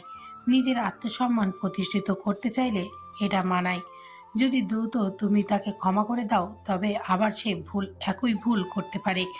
যদি সে সত্যি নিজের ভুল শুধরে নিতে চায়, তাহলে তাকে পরখ করো, যেন একই ভুল বারবার না হয়। মুমিন ব্যক্তি একবারই ধোঁকা খায়, বারবার নয়। শিমুও সেই ভুল করবে না, সাফওয়ানকে পরখ করবে গভীরভাবে। এতে একটু সময় লাগলেও দোষের কিছু নেই। শিমু নিজের চিন্তার ভাবনায় ইতি ঘটিয়ে রান্নাঘরে চলে গেল। সাপন বলে গিয়েছিল আজকে ফিরতে রাত হবে, তাই সেও রান্নাঘরে দেরি করেই ঢুকেছে। উদ্দেশ্য কই মাছ টমেটো দিয়ে ভুনা করবে আর সাথে আলু ভাজি করবে। দুজন মানুষের বেশি রান্না করলে খাবার অপচয় হতে পারে। কোমরে ওড়না গুজে রান্না করা শুরু করে দিল। প্রায় 1 ঘন্টা সময় নিয়ে রান্না শেষ করলো। কিছু সালাদ আইটেম কেটে টেবিলে সবকিছু গরম গরম সাজিয়ে রাখলো। ঘেমে নিয়ে একাকার অবস্থা হয়ে যাওয়ায় ফ্রেশ হতে ওয়াশরুমে চলে গেল। এরই মাঝে সাফওয়ান ডোরবেল বাজালো, কিন্তু কয়েকবার বাজানোর পরও শিমু দরজা খুলো না। শিমু ফোনের কয়েকবার কলও দিল, কিন্তু শিমুর ফোন ডাইনিং রুমে থাকায় সেটাও রিসিভ হলো না। সাফওয়ানের ভীষণ চিন্তা হলো। সাফওয়ান আরো কিছুক্ষণ দাঁড়িয়ে রইল।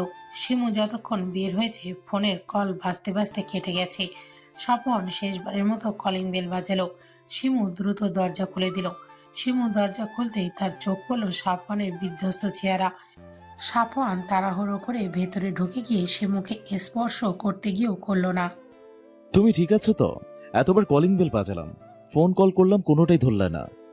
সাফওয়ানের অতিরিক্ত অস্থিরতার কারণে আপনি বদলে তুমি হয়ে গেছে। শিমু দুঃখিত হয়ে উত্তর দিল।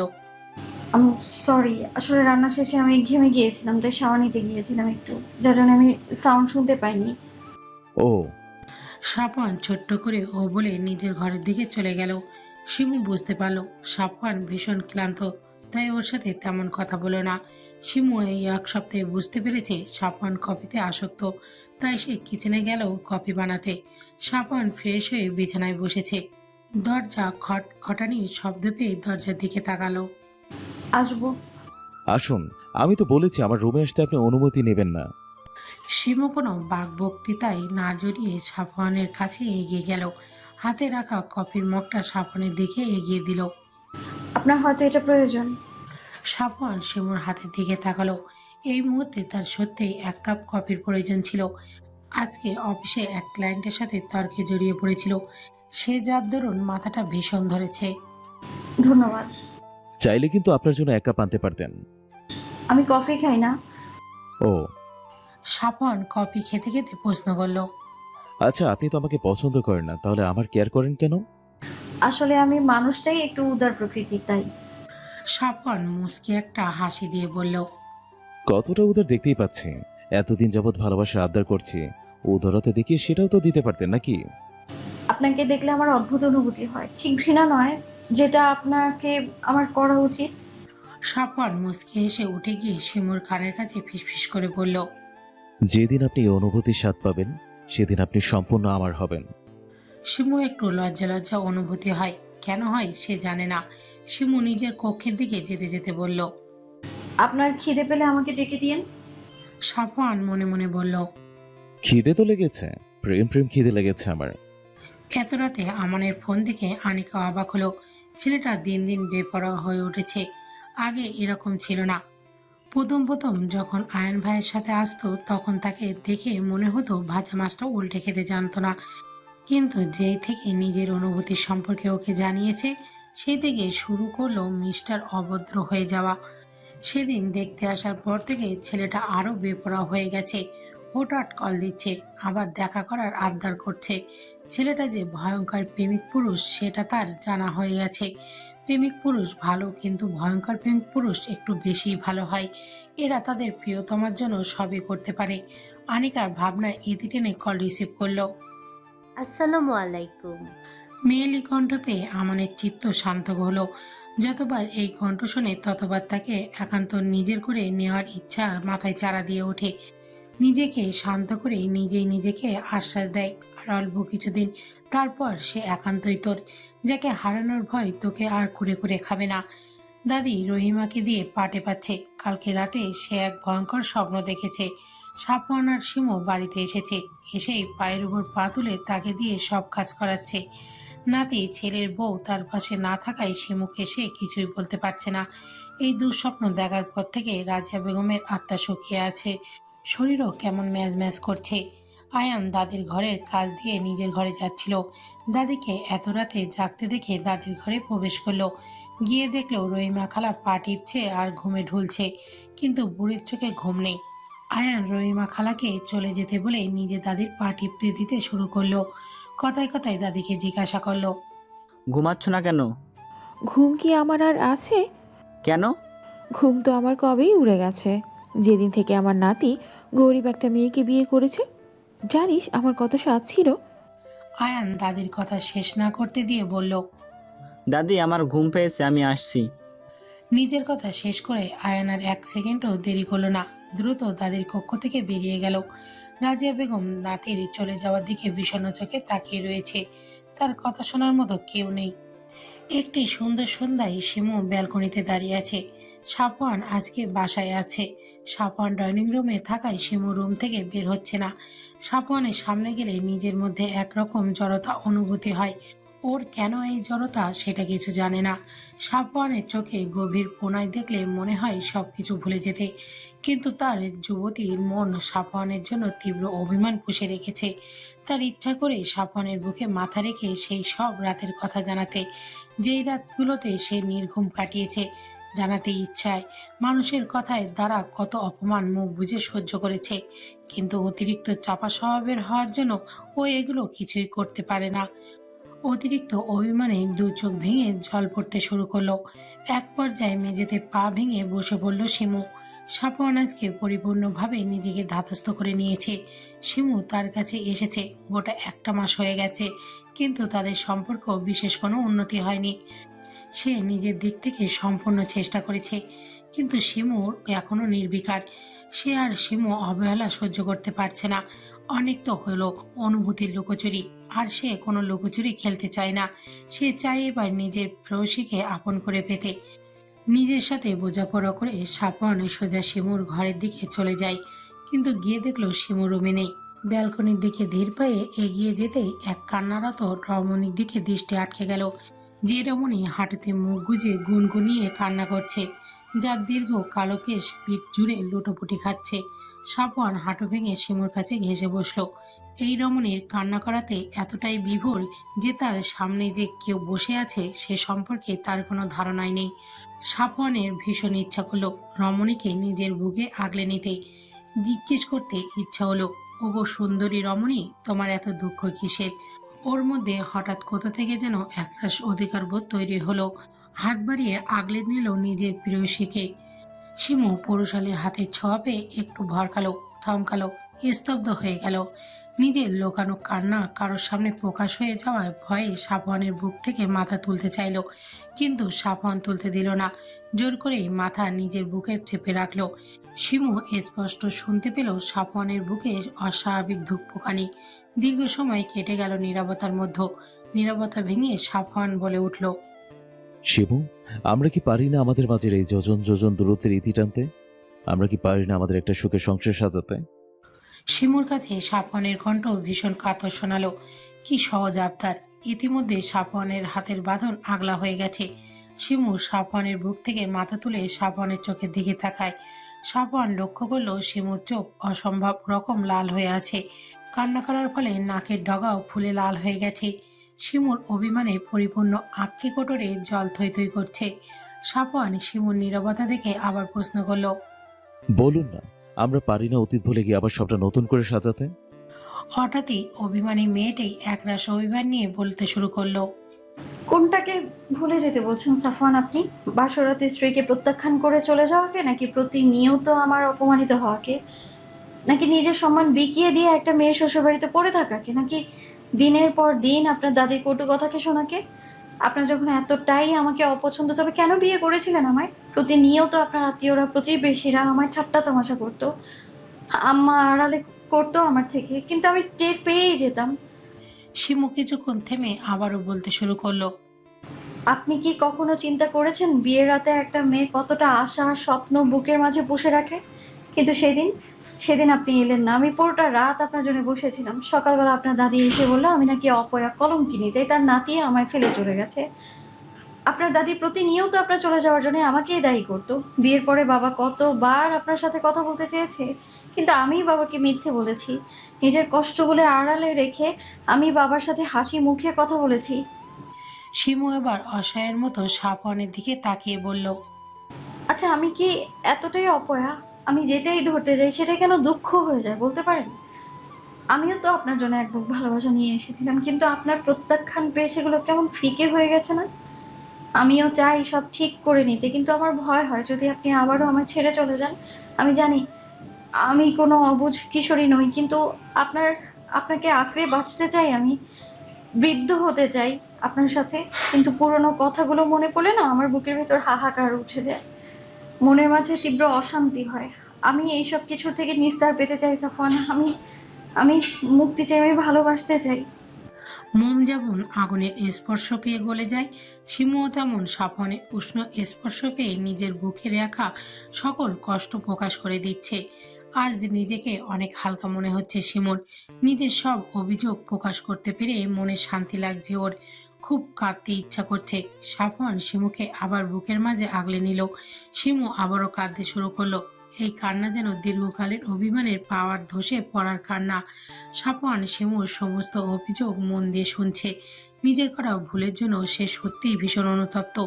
নিজের রাগ জেদকে প্রাধান্য না দিলে হয়তো আজকে মেয়েটা এই পাওয়ার সমান অভিমান দেখতে হতো না। তাদের ভালোবাসার একটা সংসার হতো এতদিনে। সাফওয়ান শিমুর মাথা তুলে নিজের দিকে ঘোরালে শিমু কাঁদতে কাঁদতে অবস্থা খারাপ করে ফেলেছে নিজের। সাফওয়ান একটা দীর্ঘশ্বাস ফেলে বলতে শুরু করলো, আমি আপনার সাথে অনেক অনেক অন্যায় করেছি, আমি জানি। আমি সেগুলোকে শুধরে নিতে চাই। আমার এই ভুলগুলো শুধরে নেবার জন্য আমি আপনার থেকে একটা সুযোগ চাই। দয়া করে আমাকে ফেরাবেন না। সাফওয়ান আবার কাতর স্বরে বলল, আমি গ্রামে বিয়ে করার জন্য মোটেও রাজি ছিলাম না, কিন্তু মায়ের কথা এক প্রকার বাধ্য হয়ে মায়ের কথা রাখি। মা আমাকে ইমোশনাল ব্ল্যাকমেল করতে থাকে। আবার আমার বন্ধুরা আমাকে নিয়ে ঠাট্টা তামাশা করতে শুরু করে। একদিকে মা বাবার চাপ, অন্যদিকে বন্ধুদের ঠাট্টা, সব মিলিয়ে আমি অতিষ্ঠ হয়ে পড়েছিলাম। মায়ের কথা রাখতে আপনাকে বিয়ে করেছিলাম ঠিকই, কিন্তু আপনাকে মেনে নিতে আমার ভীষণ কষ্ট হচ্ছিল। আপনি জানলে অবাক হবেন, আমি আপনাকে বিয়ের আগে একবারের জন্য দেখিনি। কবুল বলার পরে আমি বিয়ের আসর ছেড়ে চলে এসেছিলাম। আপনার বাবা আমাকে আটকাতে গেলে আমি তাকে বলেছিলাম আমার জরুরি কাজ পড়ে গেছে। আপনার বাবা সেটা বিশ্বাসও করে নিয়েছিল। হাসি মুখে বিদায় দিয়েছিলেন আমাকে। মা ওই দিকটা সামনে নিয়েছিল, সেদিন কোনো ঝামেলা হয়নি। নিজের সাথে অনেক বোঝাপড়ার পর সিদ্ধান্ত নিলাম মা আমাকে জোর করে বিয়ে করিয়েছে, কিন্তু আমি চাইলে সংসার নাও করতে পারি। নিজের জেদকে প্রাধান্য দিয়ে ঢাকায় চলে এসেছিলাম। ঢাকায় এসে মাকে বলেছিলাম আমি আপনার সাথে সংসার করতে চাই না। সেই দিনের পর থেকে টানা 2 মাস আমার সাথে মায়ের কোনো যোগাযোগ ছিল না। এর মাঝে আয়ান এলো আমার বাসায় হুট করে। ওকে দেখে আমি অবাকই হই। ও আমাকে আমার ভুলগুলো সম্পর্কে অবগত করে। ইতোপূর্বে আপনার কথা মনে পড়ল। আমি আমার জেদকে প্রাধান্য দিয়েছি। আয়ান যখন আপনার সাথে আমার করা অন্যায়গুলো সম্পর্কে ধারণা দিল, তখন আমি বুঝতে পারলাম নিজের জেদের বশে আমি আমার স্ত্রীকে কতটা কষ্ট দিয়েছি। ধীরে ধীরে আমার চিন্তাধারা বদলালো। আপনার প্রতি আমার অনুভূতি কাজ করতে শুরু করলো। আয়ানকে নিজের মনের কথাগুলো বললাম। আয়ান আমাকে আশ্বস্ত করলো সব ঠিক হয়ে যাবে। আমিও নিজের করা ভুলগুলোর জন্য আপনার কাছে ক্ষমা চাইতে মরিয়া হয়ে উঠলাম। আয়ানের সাথে গেলাম বাড়িতে, যে সম্পর্কের বাড়ির কেউ কিছু জানতো না। যাবার পরদিনই বাবা আমাকে আলাদা করে ডেকে নিয়ে অনেক বকাঝকা করলেন। বাবাকে কোনো রকম আয়ান সামলে নিল। বাবাও শান্ত হলেন। আমি তারপর থেকে নিজের সবটা দিয়ে চেষ্টা করেছি নিজের ভুলগুলো শুধরে নেবার। আপনি কি আমাকে এখনো ক্ষমা করবেন না শিমু? আমি সত্যি চাই আপনার সাথে জীবনের শেষ মুহূর্ত পর্যন্ত কাটাতে। আমি আপনাকে ভালোবেসে ফেলেছি শিমু। সাফওয়ান এবার আরো অসহায় কণ্ঠে বলে উঠল, আমি তো ভুল করেছি, আমি জানি। সেজন্য আমি ভীষণভাবে অনুতপ্ত। আমি আর এই অপরাধবোধ নিয়ে বাঁচতে চাই না। আপনি দয়া করে আমাকে এই অপরাধবোধ থেকে মুক্তি দিন। একটি বিষাদময় রাতের শেষে একটি সুন্দর প্রভাতের আগমন। সেই প্রভাত মুছে দেবে হয়তো বিষাদের ঘনঘটা। প্রভাতে সেই মিষ্টি আলো পৌঁছে যাবে সব আনাচে কানাচে। জাগাবে হয়তো কোনো এক প্রেমিক পুরুষের জন্য তার প্রেয়সী হৃদয়ে প্রেম। ভেঙে যাবে হয়তো পাহাড় সমান অভিমানের বাধা। সূর্যের মিষ্টি আলো চোখে পড়তেই ঘুম ছুটে গেল সাফওয়ানের। চোখ খুলতেই নিজের বুকে প্রেয়সীকে আবিষ্কার করে তার চিত্ত পুলকিত হলো। হৃদয় জানান দিল এবার বুঝি প্রেয়সীর অভিমান ভাঙবে। এই প্রথম তারা দুজন এত কাছে পুরো একটি রাত কাটিয়ে অভিমান বিলাস করলো। মৃদু শব্দে সাফওয়ান শিমুকে ডাক দিল। উঠুন, সকাল হয়েছে। সাফওয়ানের ডাকে ঘুম ছুটে গেল শিমুর। পিটপিট করে চোখ খুলতেই সাফওয়ানের বুকে নিজেকে আবিষ্কার করলো। মনে পড়ে গেল কাল রাতের কথা। সবকিছু মনে পড়তেই লজ্জায় দুগাল রাঙা হয়ে গেল। কিশোরী মেয়েদের মতো কালকের কি হয়েছে ভাবতেই যুবতী মন অশান্ত হয়ে উঠল। লজ্জায় মাটির বুকে নিজেকে আড়াল করতে মন চাইল। দ্রুত সাপনের বুক থেকে মাথা সরিয়ে নিয়ে উঠে দাঁড়ালো। এভাবে সারা রাত বেকায়দায় কাটানোর জন্য শরীরে কিছুটা ব্যথা অনুভব হলো। সাপন শিমুর সামনে উঠে দাঁড়ালো। তারপর শিমুর দিকে একটু নিচু হয়ে শিমুর কপালে নিজের ওষ্ঠ স্পর্শ করলো। শিমুর সর্বশরীর কাঁপুনি দিয়ে উঠল যেন। এটা ওর কাছে প্রথমবার ছিল, যার জন্য ও একটু অপ্রস্তুত হয়ে গেল। সাপন শিমুর দিকে তাকিয়ে অমায়িক হাসি দিয়ে বলল, কান্নাকাটি করে তো অবস্থা খারাপ করে ফেলেছেন। রাতে তো আপনার বা আমার কারো কিছু খাওয়া হয়নি। আমি ফ্রেশ হয়ে যাচ্ছি নিচে খাবার কিনতে, আপনি সে পর্যন্ত ফ্রেশ হয়ে নিন। সাপন নিজের বাক্য শেষ করে আবার একটু হাসি দিয়ে চলে গেল নিজের কক্ষে। শিমুর মনে হলো আজ তার কাছে সাপনকে অনেক বেশি ভালো লাগছে। এই যে তার এই মিষ্টি হাসিটা যেন হৃদয়ে গিয়ে লেগেছে। নিজেকেও ভীষণ হালকা লাগছে ওর। সাপনের এই হাসিটা দেখার জন্য যুগ যুগ বাঁচতে ইচ্ছা করছে। আয়ান আর আলতাফ প্রাতঃভ্রমণে শেষে বাসায় ফিরেছে মাত্রই। রাজিয়া বেগম তাদের কাছে 2 গ্লাস পানি নিয়ে এসে বসলেন। আলতাফের দিকে 1 গ্লাস পানি এগিয়ে দিতে দিতে বললেন, আমার মনে হয় বিয়ে নিয়ে এবার আমাদের পরিবারের সাথে কথা বলা দরকার। মা ঠিকই বলছেন। এবার আমাদের এই বিষয় নিয়ে আগানো প্রয়োজন। আর সাফওয়ানকেও আমি এই ব্যাপারে আজকেই জানাবো। কি বলো আয়ান? আব্বু, আপনি ভাইয়ার সাথে কথা বলুন। আনিকা আড়াল থেকে সব কথা শুনে নিজের কক্ষের দিকে দৌড়ে চলে গেল। তার ভীষণ লজ্জা লাগছে। অবশেষে তার প্রণয় কুমার তার হবে ভাবতেই সারা শরীর জুড়ে অদ্ভুত শিহরণ হচ্ছে। নিজের কক্ষে রাখা ড্রেসিং টেবিলের সামনে গিয়ে লাল ওড়না দিয়ে মুখ ঢেকে দেখলো কেমন লাগে। বধূ বেশে নিজেকে কল্পনা করতেই 2 গাল রক্তিম আবার ছড়িয়ে বলল, আচ্ছা আমানের কেমন অনুমতি হবে যদি সে জানতে পারে খুব শীঘ্রই তাদের বিয়ে হচ্ছে? না না, সে আর ভাবতে পারছে না। লজ্জায় আড়ষ্ট হচ্ছে বারবার। সাপন আজকে নিজের কর্মক্ষেত্র থেকে দ্রুত প্রস্থান করে শপিং মলের উদ্দেশ্যে বেরিয়ে পড়েছে। বউকে তেমন কিছুই দেয়া হয়নি তার। পরে বউয়ের তাকে কৃপণ বলুক, সে সেটা চায় না। গাড়ি পার্কিং লটে রেখে বেরিয়ে গেল শপিং মলের দিকে। উদ্দেশ্য বউকে উপহার দেয়া। শপিং মল থেকে বের হতে হতেই বিকেল হয়ে গেল। মনে মনে বলল, মেয়েদের জিনিস ক্রয় করা ভীষণ কষ্টসাধ্য, এটা মেয়েরাই ভালো করতে পারে। এরপর শপিং ব্যাগগুলো গাড়িতে রেখে বাসার উদ্দেশ্যে রওনা হলো। বাসার পৌঁছে 2 বার কলিং বেল চাপতেই শিমু দরজা খুলে দিল। শিমু সাপনের হাতের দিকে তাকাতেই অবাক হলো। প্রায় 10-12টির মতো শপিং ব্যাগ। সাপন শিমুর দিকে ব্যাগগুলো এগিয়ে দিয়ে বলল, এগুলো তোমার জন্য। শিমু সাপনের হাত থেকে ব্যাগগুলো নিতেই সাপন গিয়ে ডাইনিং রুমে রাখা সোফার উপর বসে পড়ল। শিমুকে উদ্দেশ্য করে বলল, আজকে রাতে আমরা ঘুরতে বের হব। আপনি এখান থেকে একটি আপনার পছন্দ মতো শাড়ি পরে তৈরি হয়ে নেবেন। প্রতিটা মেয়ে তার প্রিয় মানুষের দেওয়া ছোট্ট ছোট্ট উপহারগুলোতে পাহাড় সমান আনন্দ খুঁজে পায়। শিমুও তার ব্যতিক্রম নয়। সেও তার স্বামীর দেওয়া উপহারগুলোতে ভীষণ খুশি হয়েছে, কিন্তু সেটা প্রকাশ করলো না। নিজের পছন্দ মতো একটি কালো রঙের শাড়ি বেছে নিল শিমু। আয়নার সামনে গিয়ে গায়ে জড়াতেই নিজেকে দেখে নিজেই মুগ্ধ হলো। অনেক দিন পরে যেন নিজের মাঝে নিজেকে খুঁজে পেল ও। মাথায় ম্যাচিং করে কালো রঙের একটা হিজাব পরে নিল। হাত ভরে চুড়ি পরে হাত নাড়াচাড়া করলো। চুড়িতে ঝনঝন করে আওয়াজ হতেই ঠোঁটের কোণে এক চিলতে হাসি ফুটে উঠল। ইচ্ছা করলো ঠোঁটে আজ লাল টুকটুকে লিপস্টিক নিতে। নিজের ইচ্ছেকে প্রাধান্য দিয়ে ঠোঁটে রক্তরাঙা লিপস্টিক নিল। চোখে কালো কাজল নিতে ভুলল না। নিজের শ্বাস সম্পূর্ণ হতেই আয়নায় নিজেকে ঘুরিয়ে ঘুরিয়ে দেখে নিল কয়েকবার। মনে মনে বলে উঠল, সবকিছু একদম পারফেক্ট। সাপন অনেকক্ষণ যাবৎ শিমুর জন্য অপেক্ষা করছে, কিন্তু এখনো পর্যন্ত রুম থেকে বেরোনোর নামগন্ধই নেই। সে শুনেছিল মেয়েদের ড্রেস আপে একটু সময় লাগে, কিন্তু এতটা সময় লাগে সে ভাবতে পারেনি। অধৈর্য হয়ে শিমুকে ডাকতে যাবে তার পূর্বেই শিমু শাড়ির কুচি ঠিক করতে করতে রুম থেকে বেরিয়ে এলো। নিজের প্রিয়তমাকে শাড়িতে দেখে হৃদ গতি কিছুটা অস্বাভাবিক হলো সাপনের। বুকের মধ্যে কে যেন কেউ হাতুড়ি পিটাচ্ছে ওর। 2-1 চোখ এদিক ওদিক ঘুরিয়ে নিজেকে স্বাভাবিক করে নিল। শিমু সাপনকে উদ্দেশ্য করে বলল, আমি প্রস্তুত। সাপন মনে মনে বলল, আমাকে অপ্রস্তুত করে দিয়ে তো নিজে তো প্রস্তুত হবেনি। মুখে বলল, চলুন যাওয়া যাক।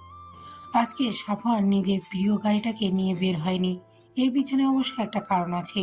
বাসার নিচে নামতেই রিক্সা পেয়ে গেল ওরা। সাফওয়ান আগেই শিমুকে উঠতে বলল। শিমু রিকশায় কিছুটা সংকোচ নিয়ে বসে পড়ল। তারপর সাফওয়ানও উঠে বসে পড়ল। শিমু সরে বসতে চাইলে সাফওয়ান শিমুর কোমর আঁকড়ে ধরল। কানে কানে ফিসফিস করে বলল। দূরে যেন সরে বসতে না পারেন, তার জন্যই এত আয়োজন। শিমু সাফওয়ানের দিকে চোখ বড় বড় করে তাকালো। তবে কি এই জন্যই নিজের গাড়িটা নিয়ে বের হয়নি সাফওয়ান? সাফওয়ানের ঠোঁটের কোণে বাঁকা হাসি ফুটিয়ে বলল। আপনার ঠোঁটে লাল লিপস্টিক কিন্তু মারাত্মক লাগছে, পুরো রেড ওয়াইনের মতো, দেখলেই নেশা হয়ে যাচ্ছে। শিমু অপ্রস্তুত হয়ে অন্যদিকে মুখ ঘোরালো।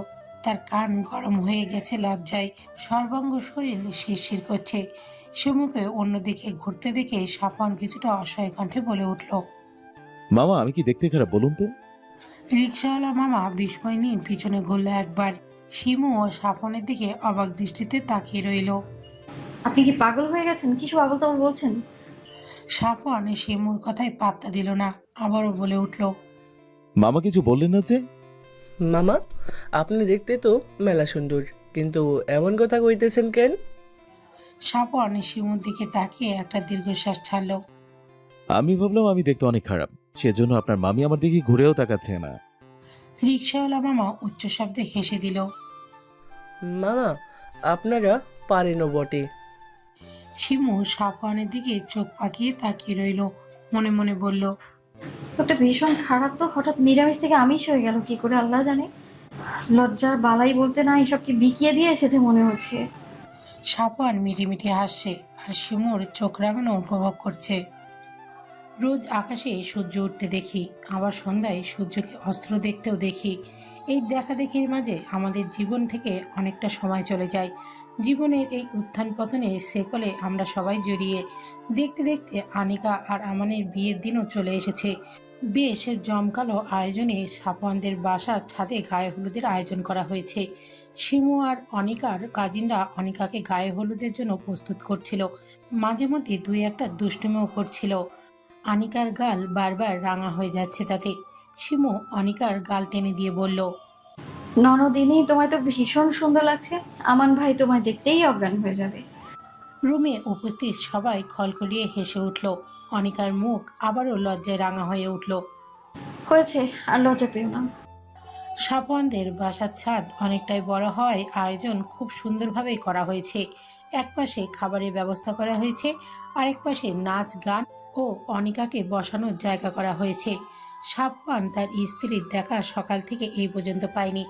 বড় ভাই হিসেবে ব্যস্ততা একটু বেশি বলতে গেলে। এখনো গোসল করা হয়নি ওর। সবকিছু সুন্দরভাবে হয়েছে কিনা আবারও দেখে নিল। একমাত্র বোন বলে কথা, কোনো রকম ত্রুটি রাখা যাবে না। আয়ান রান্নার দিকটা সামলাচ্ছে, দাদি এদিক ওদিক ঘুরে ঘুরে তদারকি করছে সব ঠিক হচ্ছে কিনা। লায়লা বেগম রান্নার কাজকর্ম, অতিথি আপ্যায়নে সব মিলিয়ে সেও ভীষণ ব্যস্ত। দুপুরের দিকে অনিকাকে সম্পূর্ণ প্রস্তুত করে শিমু নিজে তৈরি হতে চলে যায়। মোটামুটি ননদের বিয়ে উপলক্ষে সে এসেছে 7 দিন আগে ঢাকা থেকে, আর সাফওয়ান এসেছে বিয়ের 3 দিন আগে। আসার পর থেকে সাফওয়ানও ভীষণ ব্যস্ত হয়ে পড়েছে। একমাত্র বোন বলে কথা, দুই ভাইয়ের নয়নের মণি। শিমু নিজেদের রুমে এসেছে ফ্রেশ হতে। বিছানার ওপর একটি শপিং ব্যাগ দেখে অবাক হলো। সেটা খুলবে কি খুলবে না সেটা ভাবতে ভাবতে সাফওয়ান রুমে এসে পড়ল, শার্টের হাতা ফোল্ড করতে করতে। ঘরমাক্ত শরীর, শার্টের উপর দুটো বোতাম খোলা। সাফওয়ান এসেই ক্লান্ত ভঙ্গিতে বিছানায় বসে পড়ল। শিমুকে ইশারা করলো এসির পাওয়ার বাড়িয়ে দিতে। শিমু তাই করলো। তবুও সাফওয়ানের গরম না কমায় একটানে শার্ট খুলে ফেলল। শিমু তা দেখে দ্রুত কাবাডের কাছে গেল পোশাক নিয়ে ওয়াশরুমে যাবার জন্য। ওদিকে কি করছো তুমি? শাড়ি নিচ্ছি, এখন ফ্রেশ হওয়া প্রয়োজন। আনিকাকে মেহেদি দেওয়া হচ্ছে তো, মেহেদি শুকালে ওকে গোসলে নিয়ে যেতে হবে। সেই পর্যন্ত ভাবছি আমি ফ্রেশ হইনি। সাফওয়ান এগিয়ে গিয়ে শিমুর পিছনে গিয়ে দাঁড়ালো। শিমু কাবাটে আটকিয়ে পিছনে ঘুরতেই সাফওয়ানের প্রশস্ত বুকে ধাক্কা খেল। শিমু চলে যেতে চাইলে সাফওয়ান 2 হাত দিয়ে কোমর আঁকড়ে ধরল। সাফওয়ান শিমুর থুতনিটা একটু উঁচু করে ধরল। আমার থেকে এত পালাই পালাই করো কেন? শিমু ভুরুজোড়া কুচকে নিল। সাফওয়ান শিমুর কুচকে যাওয়া ভুরুদয় মাঝখানের দিকে ওষ্ঠ স্পর্শ করলো। শিমুর মনে জেগে ওঠা প্রশ্ন সাফওয়ান আর করতে দিল না, নিজের উত্তর দেবার ভঙ্গিতে বলল। এসব আপনি টাপনিতে আমার রোমান্টিক ফিল আসে না। পরের বউ মনে হয়। নিজের বউকে তুমি বলতে ভীষণ শান্তি, বুঝলা? সাফওয়ান শিমুর কপালের দিকে আরেকটা বার এগোতে গেলেই শিমু সাফওয়ানকে ছাড়িয়ে দিয়ে বলে উঠল, দূরে থাকুন। বোর থেকে আমি আর দূরে থাকতে পারছি না। সাফওয়ানের অকপটে উত্তরে শিমু স্তব্ধ। এই লোকটা এত নির্লজ্জ কেমন করে হলো? সাফওয়ান বিছানার উপর থেকে ব্যাগটা এনে শিমুর হাতে ধরিয়ে দিল। এটা পরে নাও, অনেক খোঁজাখুঁজির পর এটা পছন্দ হয়েছে আমার। শিমু সাফওয়ানের সাথে আর ভালো মন্দ কথা বলল না। এই ভয়ে লোকটা যদি আবার ঠোঁট কাটার কথা বলে ফেলে। অতি দ্রুত শপিং ব্যাগটা নিয়ে ওয়াশরুমে চলে গেল। সাফওয়ান সেদিকে তাকিয়ে অসহায় কণ্ঠে বলে উঠল, বউকে পটানোর থেকে মশারি টানানো সহজ। সাফওয়ানের নিজেরও ফ্রেশ হওয়া প্রয়োজন, তাই সে আয়ানের রুমের দিকে ফ্রেশ হতে চলে গেল। আয়ান একগাদা পাঞ্জাবি বিছানার উপর ছড়িয়ে ছিটিয়ে বসে আছে। কোনটা পরবে সেই নিয়ে সে ভীষণ কনফিউজ। সাফওয়ান আয়ানের কর্মকাণ্ড দেখে বিরক্তি হয়ে ওর দিকে এগিয়ে গেল। এগুলো কি করছিস তুই? আয়ান হতাশ হয়ে উত্তর দিল। ভাইয়া আমি একটাও সিলেক্ট করতে পারছি না। সাফওয়ান আয়ানের পিঠে চাপড় দিল জোর করে। আয়ান ব্যথায় আশব্দ করে উঠল। তুই দিন দিন মেয়েদের স্বভাবের হয়ে যাচ্ছিস। এত ড্রেস কেউ একসাথে নামায়? ইডিয়েট। ভাইয়া কি করি বল, মেয়েদের ইমপ্রেস করতে হবে, না হলে আমার আর বিয়ে হবে না। তুই কি বড় হবি না? আমি তো ছোট হয়ে রইলাম, কয়েকদিন পর ছোট বোনের বাচ্চা মামা বলে ডাকবে। হয়েছে, আর আফসোস করিস না। আমি অফ হোয়াইট রঙের পাঞ্জাবিটা পরি, আর তুই গাঢ় খয়েরি রঙের পাঞ্জাবিটা পরবি, ওকে? এবার ঠিক আছে, তাহলে তুমি দাঁড়াও, আমি ফ্রেশ হয়ে আসি। দ্রুত বের হবি কিন্তু। শিমু বাথরুম থেকে বের হয়ে এসে বিছানায় শাড়িটা মেলে ধরল। অফ হোয়াইট রঙের একটি শাড়ি, আর মাঝে সুতোর কাজে হলুদ টুকটুকে ফুল, আর ব্লাউজটা শাড়ির সাথে ম্যাচিং করে ফুল হাতা দিয়ে বানানো হয়েছে। শিমু সাফওয়ানের রুচি প্রশংসা না করে পারল না। ভীষণ সুন্দর একটা শাড়ি এটা। সাফওয়ানের এই হুটহাট সারপ্রাইজ দেওয়ার অভ্যাস ভীষণ ভালো লাগে ওর। চুল দ্রুত হেয়ার ড্রাই দ্বারা শুকিয়ে হাত খোপা করে নিল। শাড়িটা সুন্দর করে পরা শেষে আয়নার সামনে গিয়ে ঘুরে ঘুরে দেখতে লাগলো। এরই মাঝে সাফওয়ানও আবার রুমে প্রবেশ করলো। শিমু শাড়ি গায়ে পরে বোকার মতো দাঁড়িয়ে আছে, কি করবে বুঝতে পারছে না। সুতি শাড়ি হওয়ার জন্য শিমু এক হাতে সেগুলো ঠিকও করতে পারছে না। সাফওয়ান ধীর পায়ে হেঁটে গিয়ে শিমুর পায়ের কাছে বসলো। শিমু সাফওয়ানকে দেখে একটু দূরে সরে যেতে চাইলো। সাফওয়ানের চোখের ইশারায় চুপ করে দাঁড়াতে বলল। তারপর খুবই সন্দর্পণে নিজের স্ত্রীর কুচিগুলো ঠিক করতে লাগলো। তারপর উঠে গিয়ে আঁচলের কুচিটা করে দিল, সেফটি পিনের সাহায্যে আটকে দিল। শিমুকে ঘুরিয়ে দেখলো কয়েকবার। তারপর মেকআপ বক্স থেকে হালকা গোলাপি কালারের লিপস্টিক নিজে শিমুর ঠোঁটে পরিয়ে দিল। চোখে হালকা কাজলও দিয়ে দিল। চুলে কাটিটা খুলে চুলের বাঁধন মুক্ত করে দিল। পিঠ জুড়ে এক ঝাঁক কালো কেশ ছড়িয়ে ছিটিয়ে পড়ল। সাফওয়ান সেইগুলোকে সুন্দর করে আশ্রে খোপা করে দিল। স্ত্রীর দিকে মুগ্ধ চোখে তাকিয়ে রইল কিছুক্ষণ, অতঃপর মাথায় আঁচল দ্বারা ঢেকে দিল। তোমার এত সুন্দর কেশ দেখার অধিকার শুধু আমার আছে, অন্য কারো না।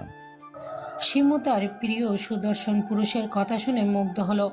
তার প্রিয় পুরুষটা কত যত্নশীল আর দায়িত্ববান স্ত্রীর প্রতি তার কত নিখুঁত ভালোবাসা। এই পুরুষটা শরীর ছোঁয়ার আগে তার মন ছুঁয়ে দিয়েছে। কতজন পুরুষ পারে নিজের স্ত্রীকে এরকমভাবে ভালোবাসতে? আজকে তার নিজেকে ভাগ্যবতী মনে হচ্ছে। স্বামী স্ত্রীর পবিত্র ভালোবাসা শুধু শারীরিক চাহিদায় সীমাবদ্ধ থাকে না, এটা দুজন মানুষের সার্বিক প্রয়োজনে পরিপূর্ণ হিসেবে কাজ করে। কিন্তু অনেকে যুগল এরই প্রকৃত অর্থ বুঝতে পারে না, যার জন্য সংসারে লেগে থাকে অশান্তি আর বিতৃষ্ণা। শিমুর মনে হলো তার সুদর্শন পুরুষটাকে বেশি সুদর্শন লাগছে। তার মনে ভয় হচ্ছে যদি অন্য কেউ তার পুরুষটির দিকে নজর দেয়। আপনি একটু নিচু হবেন সাফওয়ান? সাফওয়ান বইয়ের এক কথায় নিচু হয়ে দাঁড়ায়। শিমু 3 কুল পরে সাফওয়ানকে ফু দেয়। সাফওয়ান শিমুর কাণ্ড দেখে অবাক হয়ে প্রশ্ন করল, তুমি আমাকে ফু দিচ্ছ কেন? যেন কারো বদনজর না লাগে।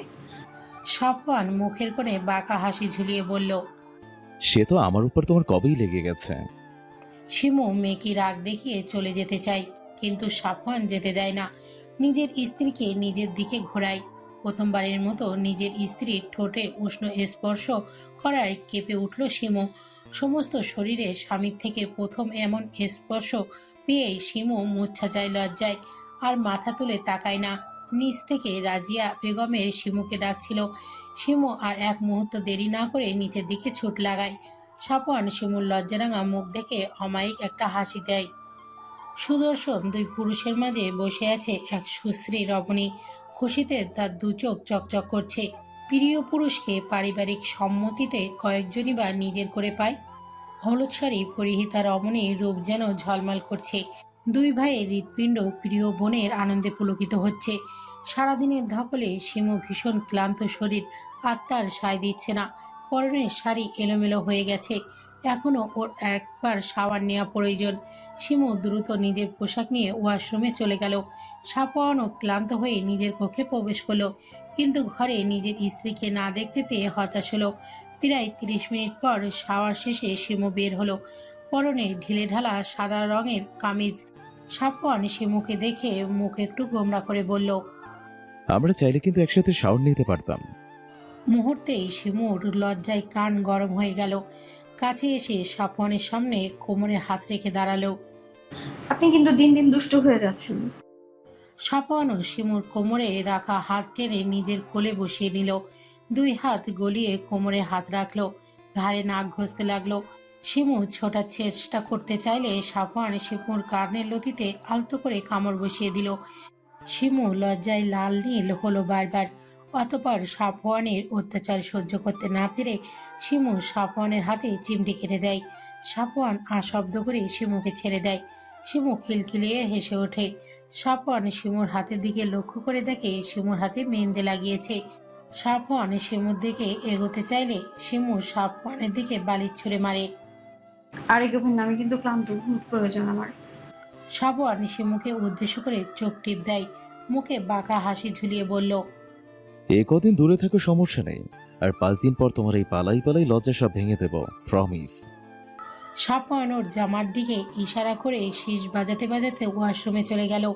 শিমু জামার পিছনের দিকে তাকাতেই লাল রক্ত দেখতে পেল। দ্রুত ক্যালেন্ডারের তারিখ লক্ষ্য করে ওর আর বুঝতে বাকি রইল না সাপওয়ানকে কি ইশারা করেছে। শিমু বিছানায় বসে লজ্জায় মুখ ঢেকে ফেলল। ওর লজ্জা ভীষণ লাগছে, লজ্জায়ও আড়ষ্ট হয়ে যাচ্ছে বারবার। সাপওয়ানকে লজ্জায় ফেলার কোনো কারণ ছাড়ে না। একটি মিষ্টি সকাল, নতুন একজোড়া কপত কপতির মিলনের জন্য সেজে উঠেছে পুরো বাড়ি। সকাল থেকে বিয়ে বাড়ি হৈহুল্লোড় মুখরিত। অনিকা বারবার আয়নায় নিজেকে দেখছে আর লজ্জায় লাল নীল হচ্ছে। শরীরে হলুদ আভা ছড়িয়ে আছে। জুবার নামাজ পড়ে সে তার প্রণয় কোমরের হবে ভাবতেই অন্তর শিহরিত হচ্ছে বারেবার। নিজের মানুষকে আপন করে পাবার আনন্দ কতখানি অনিকা সেটা বারবার অনুভব করছে। আনন্দ, দুষ্টু মিষ্টি লজ্জা আরও শরীরকে শিহরিত করছে। আয়ান বোনের কক্ষে ঢুকতে দেখতে পেল অনেকগুলো মেয়েদের হাসাহাসি। সে ঢুকতেই সবাই কিছুটা চুপ হলো, কিন্তু এতগুলো মেয়ের মাঝে অনিকার এক বান্ধবী বলে উঠল। ভাইয়া, অনিকা তো আপনার 5 বছরই ছোট, সেই বিয়ে করে নিচ্ছে, কিন্তু আপনার সিঙ্গেল থাকার রহস্য কি? আয়ান অ্যাটিটিউড নিয়ে বলল। আমি এইসব বিয়েটি এখনই করতে চাই না। অনিকা ইচ্ছা হলো ভাইকে একটু পচাতে, কিন্তু বন্ধু মহল আর কাজের মহলের সামনে প্রিয় ভাইকে লজ্জা দিতে মন চাইল না। কিন্তু ভিড়ের মাঝে আয়ানদের ছোট পুপির মেয়ে বলে উঠল।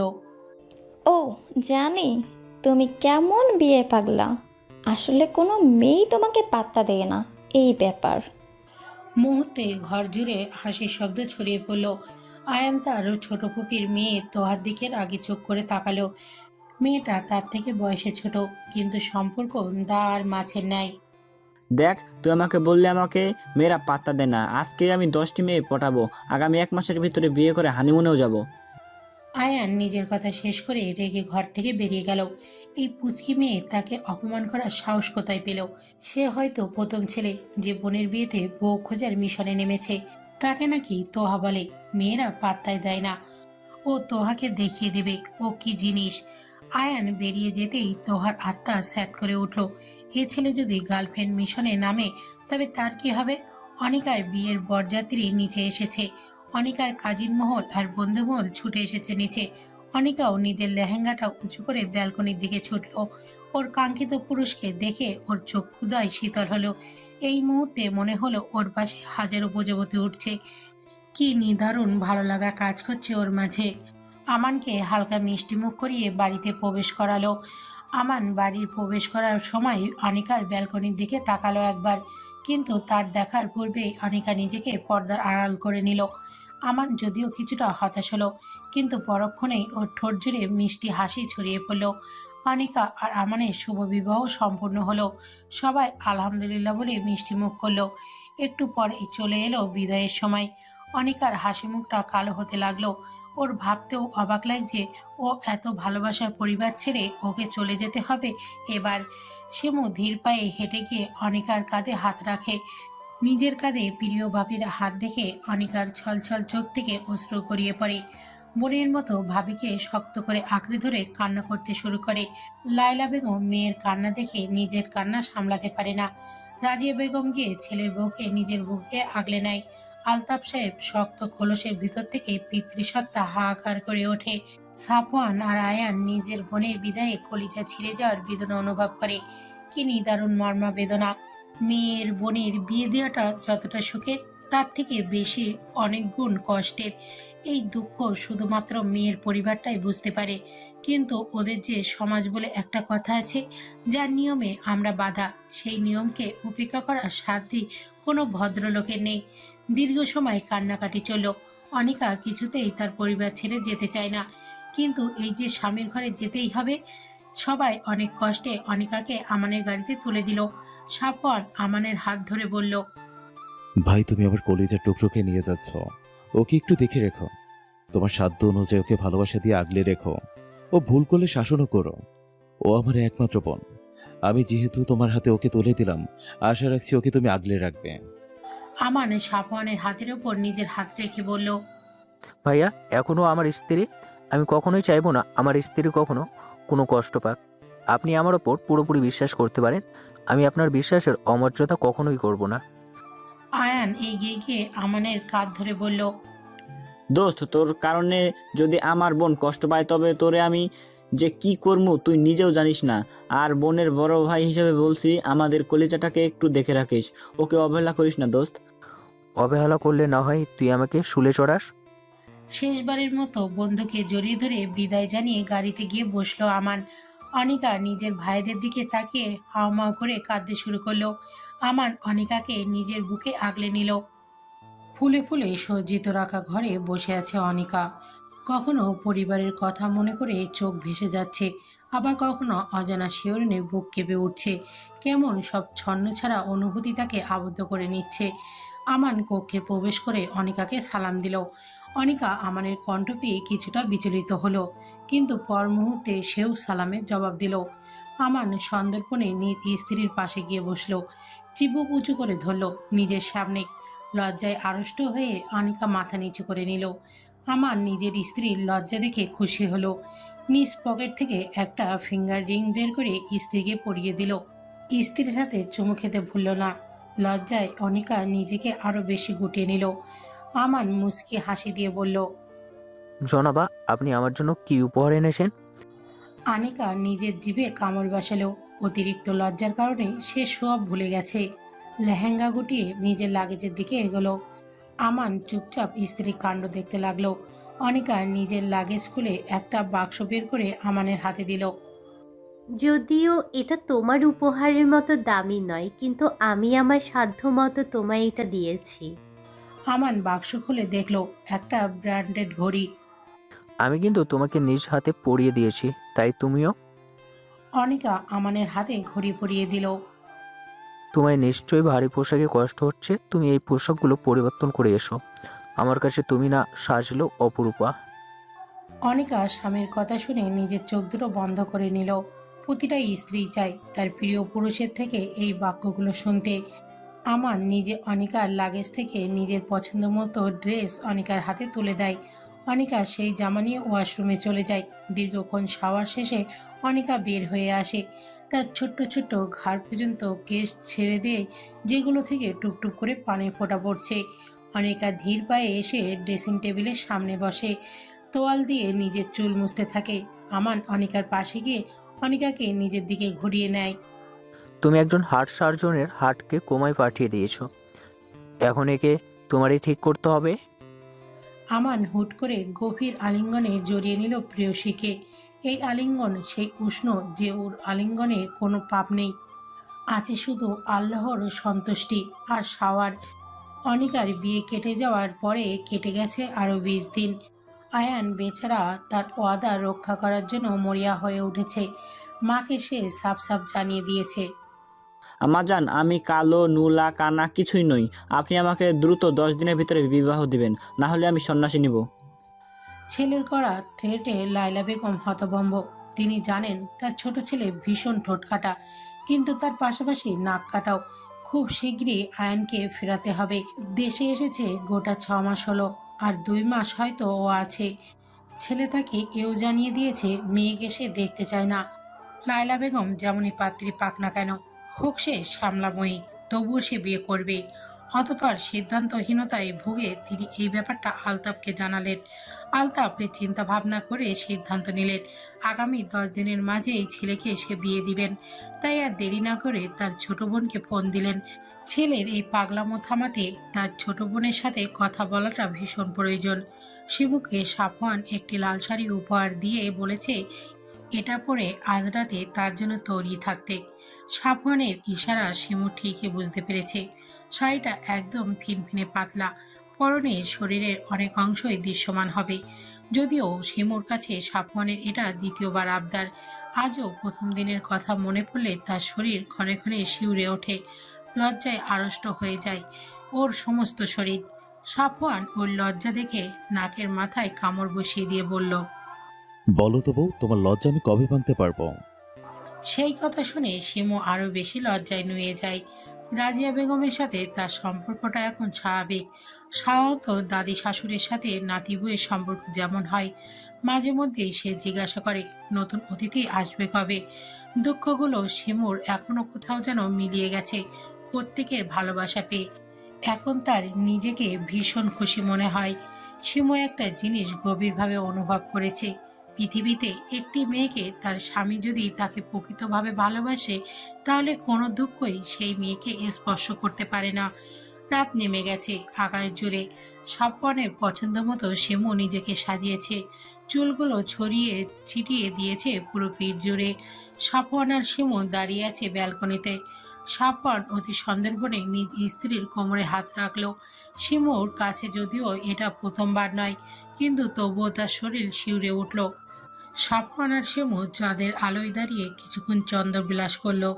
সাফওয়ান অবশেষে পেরেছে তার প্রেয়সীকে প্রেম পুকুরে ডুবিয়ে মাতাল করে দিতে। অভিমানী প্রেয়সীর অভিমান ভেঙে দিয়ে আপন করে নিতে আর শিমুর মনে সাফওয়ানের জন্য কোনো অভিযোগ নেই, আছে শুধু এক বুক ভালোবাসা। শিমুকে কোলে নিয়ে সাফওয়ান নিজের কক্ষের উদ্দেশ্যে রওনা হলো, নিজের অর্ধভাগকে আবার ও পবিত্র ছোঁয়ায় রাঙিয়ে দেবার জন্য। ভালোবাসাময় এই রাতের সাক্ষী হলো আকাশের রঙিন তারা। চারিদিকে মৃদু হাওয়ায় একজোড়া চড়ুই পাখিকে আরো মাতাল করে দিল। এই পবিত্র ভালোবাসা সত্যিই সুন্দর। ভালোবাসায় মোরা দিনগুলো খুব দ্রুত চলে যায়, বিপরীতে দুঃখ মোরা সময়গুলো যেতে চায় না। একদিনকে মনে হয় 1000 দিনের চেয়েও বড়। আসলে এগুলো সব কিন্তু আমাদের চিন্তা ভাবনারই ফল। সাফওয়ান, শিমু, আয়ান, অনিকা সবাই আর জীবনে পরিবর্তন এসেছে। সবাই এখন যার যার জীবন নিয়ে ভীষণ ব্যস্ত। সেদিন আয়ানের জেদের কাছে হার মেনে আলতাফ আর লায়লা বেগম বাধ্য হয়েছিল তাকে 1 মাসের মধ্যে বিয়ে দিতে। কিন্তু দুর্ভাগ্যবশত আয়ান পাত্রীর মুখটা অবধি দেখেনি। যখন জানতে পারল মেয়েটা তোহা, তখন তার কাছে কোনো উপায় ছিল না। যে মেয়েটার সাথে আয়ানের সম্পর্ক ঝগড়াটে শালিকের ন্যায়, সে মেয়েটার সাথে গভীর বন্ধনে আবদ্ধ হয়ে যায় নিজের অজান্তেই। সারাদিন দুজনের মাঝে টুকিটাকি লেগেই থাকে, যদিও তারা বিদেশে পাড়ি জমিয়েছে বিয়ের পরপরই। কিন্তু অভিযোগগুলো ফোন দিতেই শুনতে পারা যায়। আর অনিকা এখন 6 মাসের প্রেগনেন্ট। আমান তাকে সর্বদা আগলে রেখেছে, কোনো রকম কাজই তাকে করতে দেওয়া হয় না। আমানের বাবা সিরাজুল সাহেব ছেলের বউয়ের জন্য এক কথায় পাগল বলা চলে। আমানের মায়ের মেয়ে না থাকায় একটা মেয়ে পেয়ে সে যেন ভীষণ খুশি।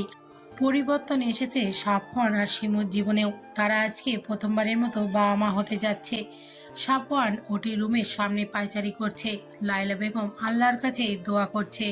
শিমুর বাবা তার 2 মেয়েকে নিয়ে এক কোণে দাঁড়িয়ে আছে শুকনো মুখ করে। আলতাফের পূর্বর মতো মুখ গম্ভীর করে দাঁড়িয়ে আছেন। কি রুদ্ধশ্বাস পরিস্থিতি, সময় যেন গড়ায় না। প্রতি সেকেন্ডকে মনে হচ্ছে কয়েক ঘন্টার সমান। এমন অভিজ্ঞতা হয়তো সকল হবু বাবারই হয়। প্রায় 40 মিনিট পর একজন নার্স ওটি থেকে বেরিয়ে আসে। তার হাতে সদ্য জন্মানো এক পুত্র সন্তান, যার কান্নার শব্দে নীরবতা ভেঙে গেছে কিছুক্ষণের পূর্বেই। যেন এই ছোট্ট শিশু নিজে আগমনী বার্তা ছড়িয়ে দিচ্ছে সকলের মাঝে। বাচ্চার কান্নার শব্দ পেয়ে সাফওয়ান নার্সের দিকে দৌড়ে গেল। নার্স নিজের কোলে থাকা সদ্য ভূমিষ্ঠ হওয়া বাচ্চাকে সাফওয়ানের কোলে তুলে দিলেন। লায়লা বেগম দৌড়ে এলেন নিজের নাতির কাছে। সাফওয়ানের পিতৃসত্তা আনন্দিত হলো। এক বিন্দু সুখ যেন পুরো শরীর গ্রাস করে নিল। আহ, কি আনন্দ, সেটা কখনোই বোঝানো সম্ভব নয়। লায়লা বেগম নিজের নাতিকে কোলে নিয়ে বললেন, আলহামদুলিল্লাহ। অনিকা আর রাজিয়া বেগম নিজেদের শারীরিক অসুস্থতার কারণে হসপিটালে উপস্থিত নেই। তবুও তারা বারবার ফোন কল করেছে। আলতাফ নিজে তাদেরকে সুখবর দিলেন। তার গম্ভীর মুখের হাসি ছড়িয়ে পড়ল। দৌড়ে গেলেন নিজের নাতিকে দেখতে। ফিয়া রিহাও বাদ গেলেন না। সাফওয়ান নার্সকে উদ্দেশ্য করে বলল, সিস্টার, আমার স্ত্রী কেমন আছে? আলহামদুলিল্লাহ, আপনার স্ত্রীও অনেক ভালো আছেন। আমি ওর সাথে কখন দেখা করতে পারবো? আর কিছুক্ষণ পরেই। সাফওয়ানের সত্তা শান্ত হলো, আনন্দিত হলো এই ভেবে তার স্ত্রী সন্তান উভয় সুস্থ আছে। বেশ কিছুক্ষণ পরে সাফওয়ানকে শিমুর কাছে যেতে দেওয়া হলো। শিমু চোখ বন্ধ করে আছে, এক হাতে স্যালাইন চলছে। ধীর পায়ে হেঁটে সাফওয়ান শিমুর পাশে বসলো। শিমুর এক হাত নিজের দুই হাতের মাঝে পুরে নিল। কেমন লাগছে এখন তোমার? শিমু স্বামীর কণ্ঠ পেয়ে চোখ খুলে তাকালো। মুখে এক চিলতে হাসি ফুটিয়ে বলল, বাবাকে দেখেছেন? সাফওয়ান ওপর নিচে মাথা নাড়ালো। জানো, একদম তোমার মতো হয়েছে দেখতে। শিমুর ঠোঁটের কোণে হাসি আরো প্রশস্ত হলো। একজন নার্স ওদের বাচ্চাকে নিয়ে এসে সাফওয়ানের কোলে দিল। শিমু স্বামী আর বাচ্চাকে দেখে খুশিতে চোখ দুটো বন্ধ করে নিল। তার জীবনে সর্বোচ্চ পাওয়া হয়তো এইটাই। ওর আজ নিজেকে পরিপূর্ণ নারী মনে হচ্ছে। ওর মতো সাধারণ মেয়ে যে এত কিছু পেয়ে যাবে সেটাও কল্পনাও করতে পারেনি। শিমুকে হসপিটাল থেকে রিলিজ দেওয়া হয়েছে 1 মাস হলো। ও এখনও সম্পূর্ণ সুস্থ। ওর সমস্ত খেয়াল লায়লা ও রাজিয়া বেগম রাখে। রাজিয়া বেগম এখন অনেকটাই পরিবর্তন হয়েছে বলতে গেলে। শিমুর অমায়িক ব্যবহার তাকে পরিবর্তন করতে বাধ্য করেছে। গুরুগম্ভীর আলতাফ সাহেবও এখন বেশ হাসি খুশি থাকে নাতিকে নিয়ে। আয়ান আর তোহাও এসেছে ছোট সাদমানকে দেখতে। তোহার কোলে ছোট সাদ চোখ বন্ধ করে আছে। তোহা আয়ানকে উদ্দেশ্য করে বলল, দেখো, আমারও কিন্তু খুব দ্রুত একটা পুচকু চাই। নিজেকে নিজেই সামলাতে পারে না, সে আবার পুচকা পুচকি সামলাবে। কথাটা মোটেও পছন্দ হলো না তোহার। রাগ করে সাদমানকে শিমুর কোলে দিয়ে গটগট করে নিজের কক্ষে চলে গেল। শিমু আয়ানকে দিকে চোখ গরম করে তাকাতেই আয়ানও তোহার পিছনে হাঁটা দিল। তাদের এই কাণ্ড দেখে লায়লা বেগম হাসতে হাসতে ড্রয়িং রুমে এসে বসলেন। যাই বলো বৌমা, আয়নের জন্য কিন্তু তোহা একেবারে পারফেক্ট। জি আম্মা, পারফেক্ট ম্যাচ। আয়ান গিয়ে তোহাকে পিছন থেকে জড়িয়ে ধরল। এত রাগ করো কেন? কোথায় কোথায়? তুমি তো সব আজে বাজে কথা বলিয়ে রাগিয়ে দাও। ওকে, আর রাগাবো না। আমাদের 1 ডজন বাচ্চা হবে, এবার খুশি তো? কিন্তু এত বাচ্চা দিয়ে কি করব? ফুটবল টিম বানাবো। তোহা পেছন দিকে ঘুরে আয়ানের নাক টেপে দিল। ওকে। শিমুকে দেখে রাখার জন্য, বাবুকে টেক কেয়ার করার জন্য সাফওয়ান শিমুকে বাড়িতেই রেখে গেছে। বাড়িতে এসে পুত্রকে নিয়ে এই যে মরিয়া হয়ে উঠেছে, দিন দুনিয়া সব ভুলে বসেছে একদম। শিমু কয়েকবার ডেকে গেছে খাবার খাওয়ার জন্য, কিন্তু সাফওয়ানের কোনো পাত্তা নেই। তাই আর না পেরে খাবার বেড়ে একেবারে নিজেদের ঘরে নিয়ে এসেছে। এই যে সাহেব, খেতে তো হবে নাকি? আপনি নিজেও খাচ্ছেন না, আমার ছেলেকেও খেতে দিচ্ছেন না। খাওয়া দাওয়া সব পরে হবে। শিমু আর সাফওয়ানের সাথে তর্ক জড়ায় না। এক প্লেটে ভাত মেখে নিয়ে সাফওয়ানের কাছে যায়। 1 লোকমা ভাত সাফওয়ানের সামনে ধরে।